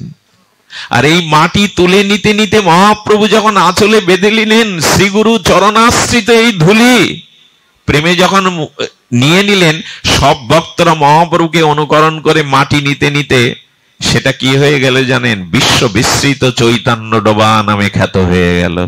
আজও গৌড়ীয়ন সেই স্থানে যান, এই স্থানটার নাম হলো বিশ্ব বিস্তৃত চৈতন্য ডোবা। মহাপ্রভু মাটি নিয়ে নিলেন। আর ভগবান শ্রীকৃষ্ণ অবন্তী নগরে তারও একটি লীলা প্রকট। শ্রী গুরুদেবের কাছে তিনি শিষ্য হয়ে অবন্তী নগরে সেই সন্দীপনী মুনির আশ্রমে কৃষ্ণ বলরাম তিনিও শ্রী গুরুদেবের সেবা করতে লাগলেন। শ্রী গুরুদেব, গুরুমা আদেশ দেয়, বন থেকে কাঠ নিয়ে এসো কানাই বলায়। কাঠের বোঝা মাথায় করে গোবিন্দ নিয়ে আসেন। গোবিন্দ গুরুমার পদসেবা করেন, শ্রী গুরুদেবের পদসেবা করেন। জগৎ গুরু ভগবান নিজে আচরণ করছেন, গুরুকে সেবা করো। সেবা দুই প্রকার। দেখুন, দীক্ষা নেওয়ার পরে শ্রী গুরুদেবের প্রতি শিষ্যের দুটি কর্তব্য থাকে, তা হলো সেবা। সেবা ছাড়া প্রেম হয় না, সেবা ছাড়া ভক্তি হয় না, সেবা ছাড়া কারো প্রতি কারো অনুরাগ সঞ্চারিত হয় না। এই জন্য দীক্ষার পর শ্রী গুরুদেবের প্রতি দুটো সেবা আনতে হয়। একটি হলো পরিচর্যা, আরেকটি হলো প্রসঙ্গরূপী সেবা। কি কি বললাম? প্রসঙ্গরূপী সেবা আর পরিচর্যারূপী সেবা। পরিচর্যা মানে শ্রী গুরুদেবকে স্নানাদি করানো, শ্রী গুরুদেবের জলাদি বয়ে দেওয়া, তার বস্ত্রগুলো নিজে হাতে কাচা, তার জন্য প্রসাদ আদি প্রস্তুত করা, তার সমস্ত কাজগুলো হাতে করে করা। কি বলবো আপনাদের, শ্রীকৃষ্ণ চৈতন্য মহাপ্রভু যার চরণাশ্রয় করেছিলেন সেই ঈশ্বর পরিপাদ, এই ঈশ্বর পরিপাদের শ্রী গুরুদেব হলেন আমাদের ভক্তিবিক্ষ মাধবেন্দ্র পরিপাদ। মাধবেন্দ্র পরিপাদ যখন ওনার শেষ লীলায়, বিশ্রাম লীলায়, অসুস্থ লীলাতে উনি মলমূত্র ত্যাগ করতেন, আর মহাপ্রভুর শ্রী গুরুদেব ঈশ্বর পরিপাদ পাত্রে নয়, হাতে করেই মলমূত্র কাটতেন। হাতে করে মলমূত্র কাটতেন। ওই মলমূত্র নয়, গুরুদেবের প্রতি তার প্রগাঢ় শ্রদ্ধা সেবা ভাবনায় কেটেছিলেন বলেই যাওয়ার সময়, অপ্রকাটের সময় ঈশ্বর পরিপাদ বলেছিলেন, যা আমি আর সর্বস্ব তোকে দিয়ে গেলাম। সব যদি না দিতেন তো মহাপ্রভু কি খালে বিলে যাবে? যেখানে প্রেমের সাগর চৈতন্য প্রভু, তো সেখানেই যাবেন। এই জন্য উনি ঈশ্বরপুরীর চরণ আশ্রয় করলেন। শ্রী গুরুদেবকে সেবা না করলে, দেখুন, মা সন্তানকে সেবা করে বিধায় স্নেহ বৎসল মায়ের বুকে রক্তটা খরিত হয়ে দুধ হয়। সেবা এমন জিনিস, কই পিতার বুকে তো সন্তানের জন্য স্নেহ মমতা আছে, পিতার বক্ষে রক্ত তো দুধে রূপান্তরিত হয় না। পিতা হাতে করে অতটা সেবা করতে পারে না সন্তানের। এই জন্য দীক্ষার পরে শ্রী গুরুদেবের বারবার মনে পড়ে বন্ধু সুন্দরের একটি লীলা। বন্ধু সুন্দর তখন অন্তর্মনা হয়ে রাধারানীর চরণ চিন্তায় গোপীভাবে বিভাবিত। ওনার এক সেবক ছিলেন, রান্না করে দিতেন। তো সেবকের মনে অভিমান এসেছিল। দেখুন, সেবা করতে করতে হবে, কিন্তু যেন গুরু সেবাতে অভিমান না আসে। যেই অভিমান এলো বন্ধু সুন্দর, সেই দিন থেকে ওর প্রসাদ আর স্পর্শ করতেন না। এভাবে 2-3 দিন প্রভু প্রসাদ পেলেন না। অন্তরঙ্গ ভক্তরা প্রভুর কাছ থেকে কথা বের করতে পারলেন না যে প্রসাদ কেন নিচ্ছেন না। বন্ধু সুন্দরের এই ভক্ত নিজেকে আড়াল করে কাঁদছেন, প্রভু আমার হাতে সেবা নিচ্ছেন না, কি আমার অপরাধ, কোথায় অপরাধ আমি তো বুঝতেও পাচ্ছি না। শ্রেষ্ঠ গুরু ভ্রাতা বললেন, কোনো না কোনো অভিমান এসেছে তোমার। আজকে সব অভিমান ত্যাগ করে চোখের জলে গুরু সেবার প্রসাদ রন্ধন করো না, দেখো না কি হয়। ঘরে দৌড় দিলেন। দৌড় দিয়ে কি করলেন জানেন? কাঠগুলো, যে কাঠগুলো দিয়ে গুরু সেবার ভোগ রান্না হবে, সেই কাঠগুলো বুকে জড়িয়ে ধরে বললেন, তুই পুড়ে পুড়ে প্রভুর সেবায় লাগিস, আমি তো গুরুর জন্য নিজেকে ক্ষয় করতে পোড়াতে পারলাম না। চোখের জলগুলো কাঠের উপরে দিচ্ছে, ওগো তুই পুড়ে পুড়ে ছাই হয়ে তো গুরু সেবায় লাগলি, আমার দেহ তো আমি সেবায় ক্ষয় করতে পারলাম না। জলগুলোকে ডেকে ডেকে বলছেন, ওই চোখের জল বিন্দু বিন্দু জলে পড়ছে, ওরে তোকে আগুন দিয়ে ফুটিয়ে তপ্ত করি, তবু তুই গুরু সেবায় লাগলি, আমি তো লাগতে পারলাম না। চাউলগুলো নিয়ে কাঁদছে, ঝরঝর করে চাউলে জল পড়ছে, তুই ছিলি শক্ত, কিন্তু তুই প্রভুর জন্য কেমন শুভ্র সাদা হয়ে গেলি, ফুটে উঠলি। এভাবে কাঠকে বুকে নিয়ে, জলকে নিয়ে, চাউলকে নিয়ে কাঁদতে কাঁদতে রান্না করে বন্ধু সুন্দরের সামনে দেওয়ার সাথে সাথে প্রভু হেসে ওটা মুখে নিয়ে নিলেন। অভিমান থাকলে তো হবে না। এই জন্য শ্রী গুরুদেবের মলমূত্র কাটছেন ঈশ্বর পরিপাক। পরিচর্যা, সেবা চাই, সেবা চাই। একবার এক শিষ্য আশ্রমে গেলে তার গুরুদেব বললেন, এদিকে আয়। দেখুন গুরু কৃপা কি মহিমা। এসে বলছেন, এক কাজ কর, ওখানে 2টো বালতি আছে, যা আমার বাথরুম গুলো সারা রাত জল দিবি, আমি না বললে ঘুমাবি না। খুব ধ্যান দিয়ে শুনুন। ওখানে 2টো বালতি আছে, বাথরুম গুলো, ল্যাট্রিন গুলোতে জল দিবে, আমি যতক্ষণ না বলবো তুই ঘুমাতে আসবি না। বড় লোকের ছেলে গিয়েছিল গুরু সেবা করতে, আশ্রম বাস করতে। ওই জল দিতে দিতে রাত 3টে বেজে যাচ্ছে, মাঝে মাঝে এসে তাকাচ্ছে, কই আমাকে তো বিশ্রামে যেতে বলছে না গুরুদেব। এইভাবে খাটিয়ে নিচ্ছে, মলমূত্র পরিষ্কার করিয়ে নিচ্ছে। কিন্তু উনি এসে কি দেখলেন জানেন? ঘরে দরজা দিয়ে গুরুদেবও পায়চারি করছে, গুরুদেবও ঘুমায়নি। উনি তখন বুঝলেন কোনো রহস্য আছে। ভোরবেলায় যখন বিবাহ বরি প্রায় শেষ, বললে স্নান করে ঘুমাতে যা। উনি বিছানায় গিয়ে কি দেখলেন জানেন? মশারির মধ্যে বড় কাল সর্প ফনা তুলে আছে। ছুটতে ছুটতে গুরুদেবের চরণে এলেন, ওরে আমার চরণে যখন এসেছিস, তোর জীবন যখন আমাদের সঁপে দিয়েছিস, আমি চাই না তোকে হারাতে। আজকে তোর মৃত্যু যোগ ছিল, ওইটুকু সেবার জন্য তুই বেঁচে গেলি, জীবন পেয়ে গেলি, যা সেবা কর। গুরু সেবাতেই আমাদের কর্মফল ক্ষয় হয়।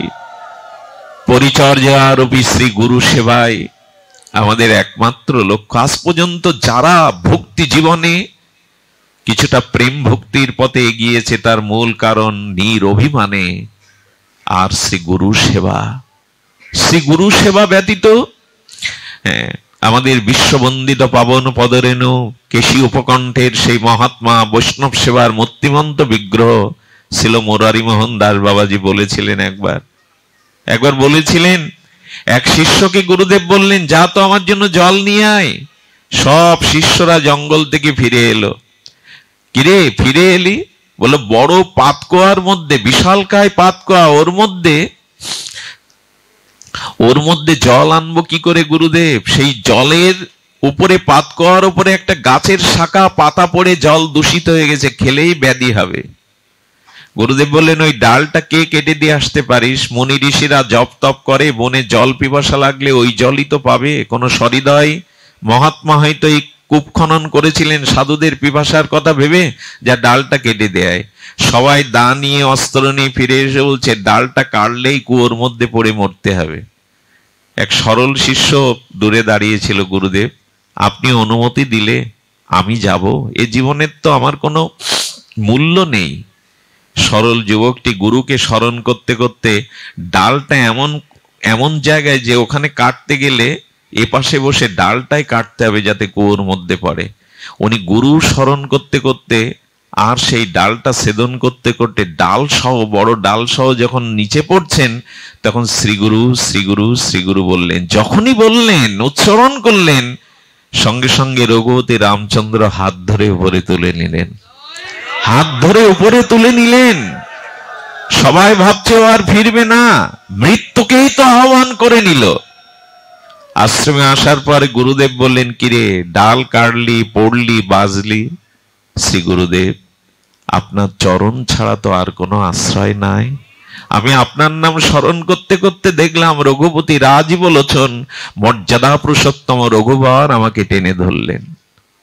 এই জন্য সাক্ষাৎ গুরুদেবকে যদি ভগবানের থেকে অধিক ভক্তি করতে পারেন, তখনই আপনি ভগবান পাবেন, তখনই আপনি প্রেম পাবেন। শ্লোকটা বড় বিখ্যাত, ভক্তির যত হর মেহন্তি তদ রিষ্টা গুরু যদি। ভগবানের থেকে অধিক ভক্তি শ্রী গুরুদেবকে করতে হবে, কারণ ভগবানের কৃপামূর্তি নিয়ে শ্রী গুরুদেব আসেন। এই জন্য গুরুতে কখনো যেন নিষ্ঠার অভাব, অশ্রদ্ধা, সংশয় না আসে। আর এই জন্য গুরু করণের আগে 10 বার নাই 10 সহস্রবার ভাবতে হবে আপনাকে। গুরুকরণটা ছেলে খেলা নয়। বিবাহ এবং দীক্ষা কারো জীবনে ভুল হলে গেলে তার জীবন তছনছ। বিবাহ এবং দীক্ষা ভুল হওয়া মানে মস্তকে সর্পাঘাত হওয়া, এরপরে সংশোধন কম হয়। এই জন্য শাস্ত্র নিরিখে সদ্গুরুদেব আর বিবেচনা করবেন। ভগবান শ্রীকৃষ্ণ আর তিনি অবন্তীনগরে সন্দীপনী মুনির আশ্রমে এমনি করে গুরুর পদসেবা করেছেন। গুরুমার আজ্ঞায় রন্ধনের জন্য কাঠ কেটে বন থেকে মাথায় এনেছেন জগৎগুরু ভগবান শ্রীকৃষ্ণ। পরিচর্যা সেবা আর হলো প্রসঙ্গ সেবা, এটি কম শিষ্যের ভাগ্যে হয়। প্রসঙ্গ সেবার থেকে পরিচর্যা সেবা আরো মহান।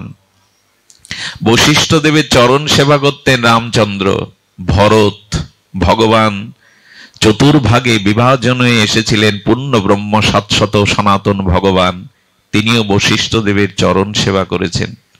এই জন্য আমাদের আজকাল গুরু সেবা আমরা কতটুকু বা করতে পারি। আর আমাদের বিড়ম্বনা কি জানেন, 365 দিনের মধ্যে 364 দিন গুরুদেবের খোঁজ রাখি না। একদিন গুরুদেব এলেন বা গুরু আশ্রমে গিয়ে কেমন বিনিয়ে বিনিয়ে বলি, গুরুদেব আপনার শরীর ভালো আছে তো? এগুলো যে কতটা বিড়ম্বনা, চালাকি আমরা বুঝতে পারি না। আচ্ছা, গুরুদেব যদি বলে আমার শরীর ভালো নেই রে, তুই 3 মাস থেকে আমার সেবা কর, ওই কথাটা বিড়ম্বনা হয়ে যায়। 364 দিন যার খোঁজ নাও না, একদিন গিয়ে বলছে গুরুদেব আপনার শরীর ভালো আছে তো? এগুলো কথার বিড়ম্বনা। কোথায় কি বলতে হয় এটাও জানতে হয়। এই জন্য শ্রী গুরুদেবকে পারলে হাতে করে সেবা করবেন। আর যে যত নিচ সেবা করতে পারে গুরুদেবের, সে তত বেশি ভক্তি পায়। নিচ সেবাটা কেমন জানেন? এখানে একটু পরে যদি প্রসাদ বিতরণ হয়, তা আমি কি করব জানেন? পাতাগুলো, গ্লাসগুলো দিতে সবার ভালো লাগে, বা মিষ্টান্নটা সবার পাতে একটু করে দিতে ভালো লাগে। এটা উত্তম সেবা। মিষ্টান্ন দিচ্ছি, প্লেট জল দিচ্ছি, কিন্তু ভক্ত সেবার পরে উচ্ছিষ্ট তোলাটা, এটার লোকের খুব অভাব হয়ে যায়। এই সেবাটা, সেবা নিচু বলাটা অপরাধ। কোন সেবায় উঁচু বা নিচু নয়, সবই সেবা। কিন্তু আমরা এগুলো মনে করি উচ্ছিষ্ট পাতাটা কে তুলবে।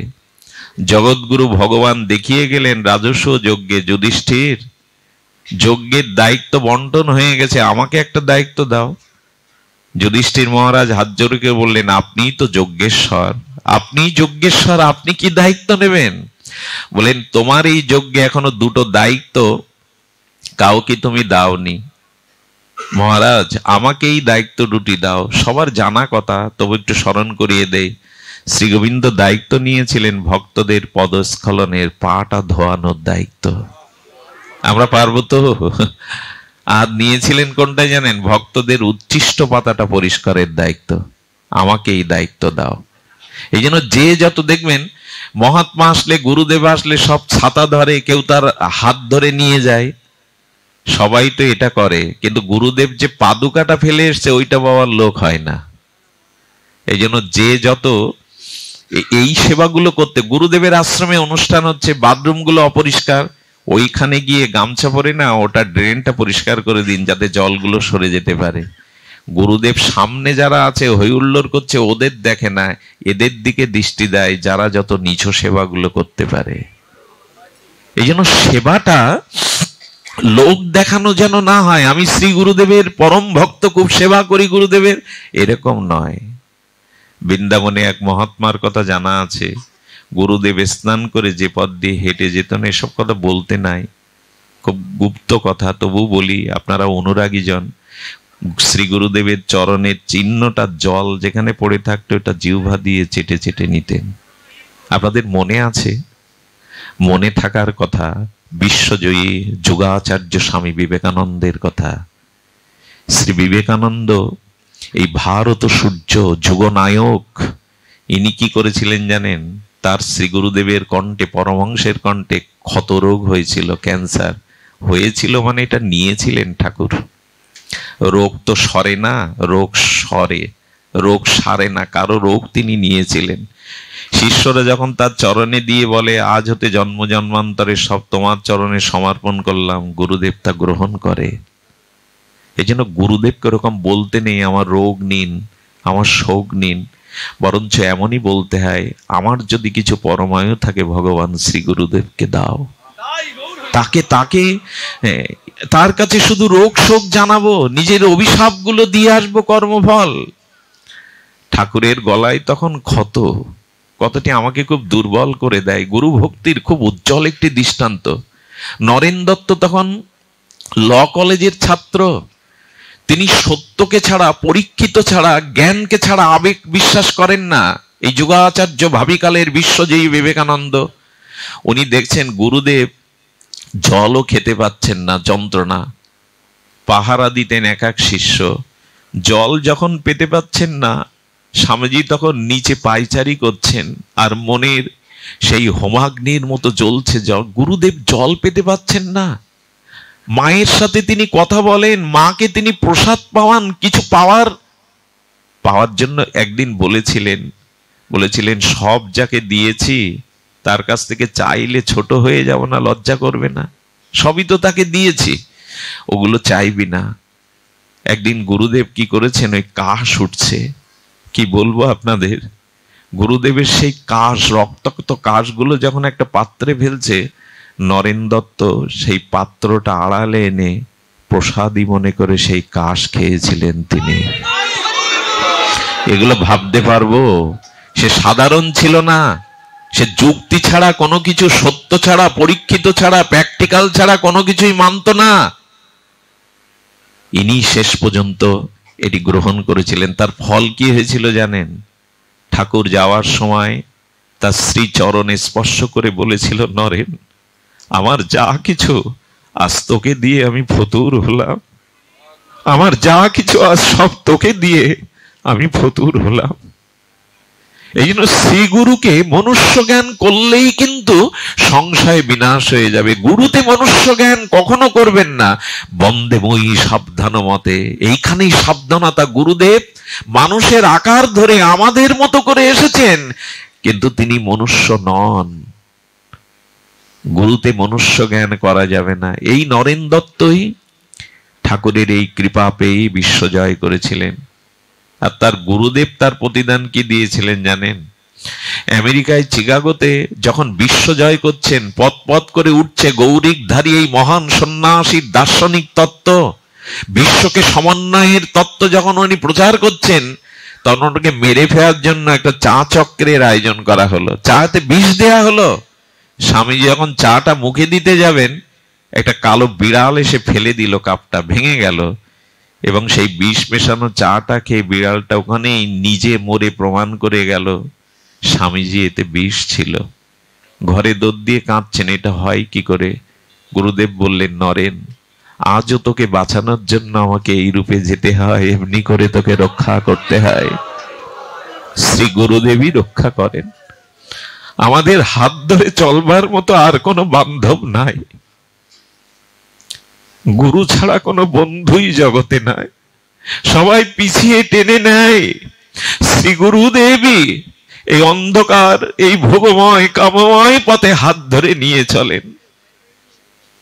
অর্জুন যতক্ষণ গীতাতে শিষ্যাস্তেমাং সাদিবাং প্রপন্নম, আমি তোমার শিষ্য, এটি স্বীকার না করেছেন, ততক্ষণ গোবিন্দ তাকে গীতার উপদেশ দেননি। এই জন্য সমর্পণ চাই, সেবা চাই। শ্রী গুরুদেবকে প্রাণ ঢালা পরিচর্যা সেবার দ্বারাই তার কৃপা। আর প্রসঙ্গরূপ সেবাটা কেমন জানেন? আমার মতো মাদিস নরাধম শ্রী গুরুদেবকে পেয়েছিলাম, কিন্তু তাকে সেবা করতে পারিনি। কার্পণ্য দোষে তাকে সেবা করতে পারিনি, সর্বস্ব দিতে পারিনি। কিন্তু এখন মাঝে মাঝে তার গ্রন্থ সামনে রেখে মনে হয় প্রসঙ্গ সেবা মানে শ্রী গুরুদেবকে হরিকথা শোনাতে হয়। যদি সামর্থ্য শিষ্য হয়, গুরু কৃপায় যদি সে ভগবত তার মধ্যে স্ফূর্তি হয়, তবে গুরুকে হরিনাম শুনিয়ে, শ্রী গুরুকে গোবিন্দের প্রসাদ দিয়ে, ভগবানকে যে ভোগ লাগান ওটা শ্রী গুরুদেবকে দিতে হয়। ওই নির্মাল্য প্রসাদ হরিকথা হরিনাম গুরুকে শোনাতে হয়। আরো একটা কথা বলি, যারা জপ করেন হরিনামের মালা, তারা শ্রী গুরুদেবের উদ্দেশ্যে 2-4 মালা জপ করে সমর্পণ করবেন। এইগুলিকে বলে প্রসঙ্গরূপী সেবা। এই দুটি সেবা না করা পর্যন্ত আমি কোনো দিনই পথ খুঁজে পাবো না। গুরু ব্রহ্মা গুরু বিষ্ণু গুরুদেব মহেশ্বর বলি তো, কি ব্রহ্মা? আমার গুরুদেবের তো 4 মাথা না। আমার গুরুদেব শঙ্কর, তার তো 5 মাথা না। আমার গুরুদেব তো এই পৃথিবী সৃষ্টি করেনি, প্রলয় করতে পারবে না, তবে গুরু ব্রহ্মা গুরু বিষ্ণু কি করে হয়? আপনার আমার গুরুদেব কি পৃথিবী সৃষ্টি করেছে? এই পৃথিবী ধ্বংস করতে পারবে? গুরু ব্রহ্মা গুরু বিষ্ণু গুরু মহেশ্বর কি করে হয়? বলো কি হয় জানো? ব্রহ্মা সৃষ্টি করে, পিতামাতা যে রক্ত মাংসে আমাদের এই শরীর সৃষ্টি করেছে, এটা শ্মশানে গিয়ে শেষ হয়, পঞ্চত্বে মিশে যায়। আর গুরুদেব দীক্ষার মাধ্যমে আমার যে শরীরটা দেয়, ওই শরীরটাই বৈকুণ্ঠ নিত্য গোলক বৃন্দাবনে চলে যায়।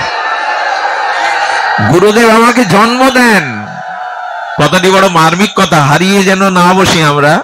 পিতামাতা রক্ত মাংসে যে দেহটা দেয়, এটা শ্মশানের চিতায় পড়ে পঞ্চত্বে মিশে শেষ। কিন্তু গুরুদেব আমাকে যে ভগবৎ শরীর দান করেন, জন্ম দেন, এই জন্য তিনি ব্রহ্মা। তিনি আমাকে নূতন করে সৃষ্টি করেন, এই জন্য তিনি ব্রহ্মা সৃষ্টিকর্তা। আমার এই রক্ত মাংসের পিণ্ডের মধ্যে রাধারানী সখী রূপে দেহ দিয়ে দেন, ভজনের শরীর দিয়ে দেন।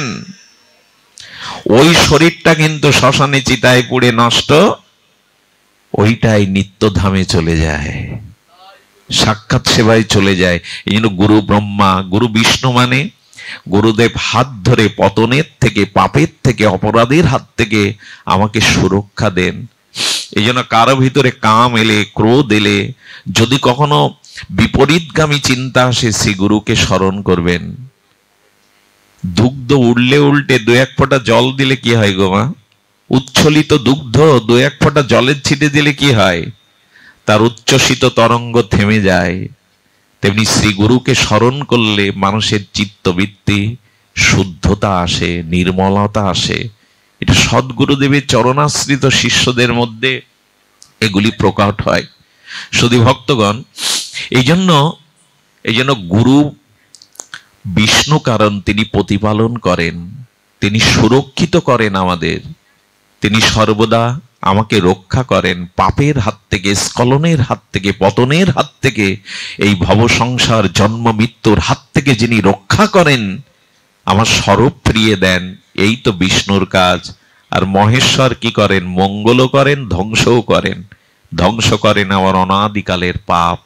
আমার চিত্তে যে কাম কামনা পাপ আছে না, এগুলি ভগবান শঙ্কর রূপ গুরুদেব সেই পাপকে ধ্বংস করেন, পতন করেন, করে আমার জীবনে চির মঙ্গল স্থাপন করেন। এই জন্যই তো গুরু ব্রহ্মা গুরু বিষ্ণু গুরু মহেশ্বর।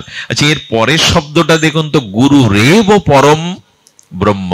অর্থাৎ এই ত্রয়ী ব্রহ্মা বিষ্ণু মহেশ্বর, এরা ব্রহ্মা, গুরু বিষ্ণু গুরু দেব মহেশ্বর, গুরু রেব পরম। গুরুকে বলা হচ্ছে পরম ব্রহ্ম। এই জন্য তো বলা হচ্ছে নমাস্তি তেন সত্যনে দর্শয়তুতে, যে হরি, শ্রী হরির থেকে গুরুতে আরো অধিক নিষ্ঠা রাখো। বাবা, আচ্ছা, আপনার দুয়ারে যদি গুরুদেব আর কৃষ্ণ একসাথে আসেন, প্রণাম কিন্তু আগে কৃষ্ণকে করা যাবে না, শাস্ত্র তা বলেনি। এই দেখুন কেন গুরুকে, প্রকট গুরুকে মান্যতা দিতে বলা হচ্ছে। শ্রী গুরু এবং শ্রীকৃষ্ণ যদি আপনার সম্মুখে দুয়ারে আসে, আগে গুরুদেবকেই প্রণাম করতে হবে। কারণ কোনদিন আমি ভগবানকে চিনতাম না, জানতাম না সেই পরতত্ত্বকে, ভজন কাকে বলে, নিষ্ঠা কাকে বলে, হরিনাম তত্ত্ব কাকে বলে, তুলসী তত্ত্ব কাকে বলে, প্রসাদ তত্ত্ব কাকে বলে, বিগ্রহ সেবা কাকে বলে, আমি জানতাম না যদি গুরুদেব আমার অজ্ঞানাদার ঘুচিয়ে এই জ্ঞান না দিতেন। কে কৃষ্ণ, কে জানতো পরম ব্রহ্মকে, যদি তোমার কৃপা না হতো। এই জন্য আগে গুরুদেবকে প্রণাম করতে হবে, তারপরে কৃষ্ণকে। এটি আমাদের বৈদিক সনাতন আদর্শ। সনাতন ধর্ম দাঁড়িয়ে আছে শ্রী গুরুবাদের উপরে। যদি এখন অনেক কথা শুনতে হয় তবে অপরাধ নেবেন না। গুরু তত্ত্বকে আমি বারবার বলছি, ছেলে খেলা মনে করে যাত্রার কাছে দীক্ষা নেওয়া, যেখানে সেখানে আশ্রয় নেওয়া উচিত নয়। আমাদের এই বাংলাদেশে দুটো অভিশাপ আছে, আমাদের এই বঙ্গজননীর কোলে দুটো অভিশাপ আছে, কিছু মনে করবেন না। এই অভিশাপগুলো হলো, এখানে যেই একটু কেউ এই পিঠে বসতে পারে, ব্যাসপিঠে বসতে পারে, দুটো ভাগবত কথা বলতে পারে, একটু অলৌকিক কিছু দেখাতে পারে, কারো মাথায় হাত দিলে জ্বর ছেড়ে যায়, কারো ব্যবসা ভালো হয়, সন্তানহীনার সন্তানায় সেই গুরু পাঠে বসে যায়। খুচরো ভাবে বাংলাদেশে গুরুর অভাব নেই, এখানে ভগবানের অভাব নেই আর গুরুর অভাব নেই আমাদের এই দেশে। যে সে ভগবান সেজে বসে, পদ্ম ফুলের উপরে ছবি দিয়ে শঙ্খচক্র টানিয়ে দেয়, ইনি আর এক ভগবান। এই খুচরো গুরু, খুচরো ভগবানের অভাব আমাদের বাংলাদেশে নেই। পৃথিবীর কোথাও এরকম আবেগের দেশ নেই। যে সে গুরু সেজে বসে, শত শত শিষ্য তৈরি করে। এই জন্য কারো ভিতরে অলৌকিক কোনো ক্ষমতা দেখলে, কোনো রোগ সারাবার মতো বিভূতি দেখলে তিনিই গুরু হবেন। এখানে বসে ঘন্টার পর ঘন্টা আপনাদের মোহিত করতে পারলে শব্দ বিন্যস্ত পণ্ডিতের দ্বারা তিনি গুরু হবেন, এমন নন। শ্রী গুরুদেবের কিছু লক্ষণ বলা আছে শাস্ত্রে। সেই লক্ষণ ব্যতীত, পরম্পরা ব্যতীত অপসম্প্রদায়ের কাছে দীক্ষা নিলে আপনি এক পাও এগিয়ে যেতে পারবেন না। এই বাংলাদেশে আর কি বলবো আপনাদের, এক গুরুদেব শিষ্যের বাড়ি যাচ্ছেন। রমন বলে একজন ময়রা ভালো রসগোল্লা তৈরি করতো, আপনাদের ফরিদপুরের মিষ্টিরও অনেক সুনাম। তো এরকম উনি যেতে যেতে দেখছে রমন গলায় তুলসীর মালা আছে, রসগোল্লা চোবাচ্ছে রসে। শিষ্যকে গিয়ে বললেন, ওরে যা তো 4টে রসগোল্লা নিয়ে আয়, ভালো দেখে টাটকা দেখে নিয়ে আসিস, চেকে চুকে নিয়ে আসিস। গুরুদেবে আর কিছু পেল না, এসেই রসগোল্লার কথা মনে পড়েছে। তো রমন ভিয়েনের কাছে গিয়ে বলছে রসগোল্লা দিন। 4টে নেওয়ার পরে বলছেন, ও গুরুদেব তো একটু চেখে নিতে বলেছিল, টাটকাটা ভালোটা দিল কিনা, রসালোটা, বলে একটা খেয়ে দেখি না, চেকেই তো নিতে বলেছে। এরকম গুরু আর এরকম শিষ্য যদি হয়, কিছু দূর এসে একটা রসগোল্লার রস জিভায় ভালো লেগেছে, তখন বলছে আচ্ছা গুরুদেবকে যা দেই তা তো অর্ধেক আমাকে দেয়। 4টে যখন গুরুদেবের 2টো আর আমার আর একটা নিয়ে নিয়েছে। আর একটা নেওয়ার পরে বলছেন রসগোল্লার এত স্বাদ, আচ্ছা যা হয় গুরুদেব তো অল্পতেই সন্তুষ্ট হয়, না হলে একটা দেব। উনি আর একটাও পেয়ে নিয়েছেন। একটা দেওয়ার পর গুরুদেব বললেন, কিরে 4টের জায়গায় একটা? গুরুদেব পেয়েছি। বলে কি করে পেলি, কি ভেবে কি করে পেলি? বলে কি করে পেলাম, ওইটা নিয়ে গালে পড়ে বলছে এইভাবেই তো পেলাম। এরকম যদি হয় তাহলে সব শেষ। গুরুদেব যদি রসগোল্লার ইচ্ছা থাকে, বাবা তোদের বাড়িতে এসছি বছর আনতে একবার, তোদের বোনের বিয়ে, আশ্রমের পাঁচিল করতে হবে, 2 তলা দিতে হবে, দে, তোরা ছাড়া কে দিবি? বছরে খোঁজ নিয়ে একবারই আসেন চাঁদা নেওয়ার জন্য। এইসব দুরবস্থাগুলো আমাদের মধ্যে এখন চলছে। সাক্ষাৎ ভগবানের কৃপা মূর্তি ছাড়া যে সে গুরু হতে পারে না। কোন অলৌকিক তত্ত্ব দেখে, কোন রোগ সারানোর ক্ষমতা দেখে গুরু করে বসবেন না, এগুলো গুরুদেবের কাজ না। গুরুদেবের কাজ আপনাকে প্রেম প্রাপ্তি করানো, ভক্তি প্রাপ্তি করানো। রোগ সারানো গুরুর কাজ নয়, অলৌকিক ক্ষমতা দেখানো গুরুর কাজ নাই, যদিও ওগুলো থাকে তাদের মধ্যে। এই পৃথিবীতে সব থেকে আশ্চর্য জাদু অলৌকিক হলো ভগবানের চরণে ভক্তি লাভ হওয়া। এটাই গুরুদেব দিয়ে দেয়।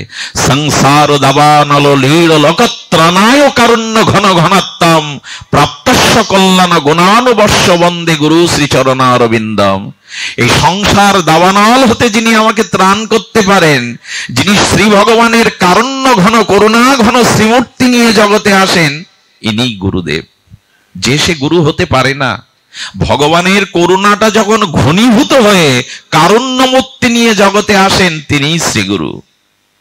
আর গুরুদেবের মহিমা অপার মহিমা। এই জন্য যেন তেন প্রকারে আমি নিবেদন করব, এই গুরু গুরু হওয়া যায় না, গুরু সাজা যায় না। গুরু ভগবানের পূর্ণ প্রতিনিধি, পূর্ণ প্রতিনিধি। দীক্ষা ব্যবস্থাটা আজকে নষ্ট হতে বসেছে। যেন তেন প্রকারে দীক্ষা, শ্রী গুরুকরণ, গুরু আশ্রয় এগুলি হচ্ছে। দয়া করে অনুরোধ করব, দীক্ষা ভুল হলে জীবনে অনেকটা পিছিয়ে যেতে হয়। ওটা সংশোধনের উপায় খুব কম থাকে। আর যদি হয়েও গিয়েও থাকে, তবে শুদ্ধ সদ্গুরু সম্পন্ন পরম্পরা ধারায় দীক্ষার পুনশ্চরণ করা যায়, পুনঃ ব্যবস্থা আছে। শুধু ভক্তগণ, এই জন্য শাস্ত্রে বলেছেন সদ্গুরুদেবের চরণাশ্রয় শাস্ত্র নিরীক্ষা। 4টি লক্ষণ আমি আপনাদের একটু বলি, যদি কারোর মধ্যে থাকে তাকে গুরুকরণ করতে পারেন, তবে সম্প্রদায় ভুক্ত হতে হবে।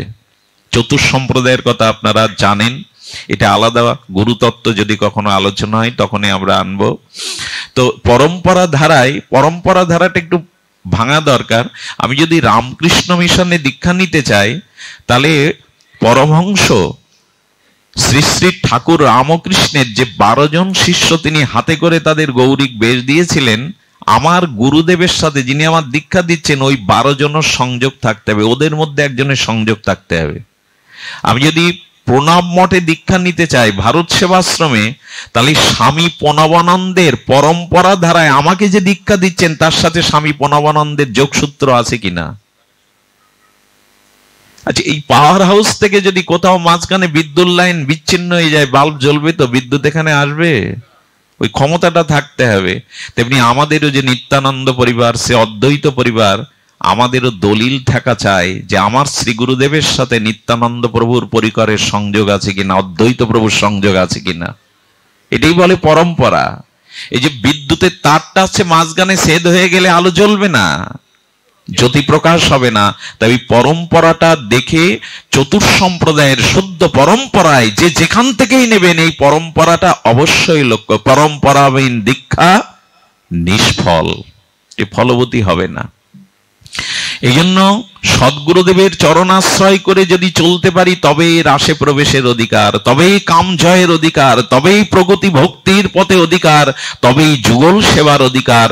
আর গুরুদেবের মন্ত্র নামই তখন ফলবতী হবে। য মন্ত্র স গুরু সাক্ষাৎ স গুরু স হরি স্বয়ং, গুরুর যস্য ভবে দুষ্ট সন্তুষ্ট তুষ্য হরি স্বয়ং।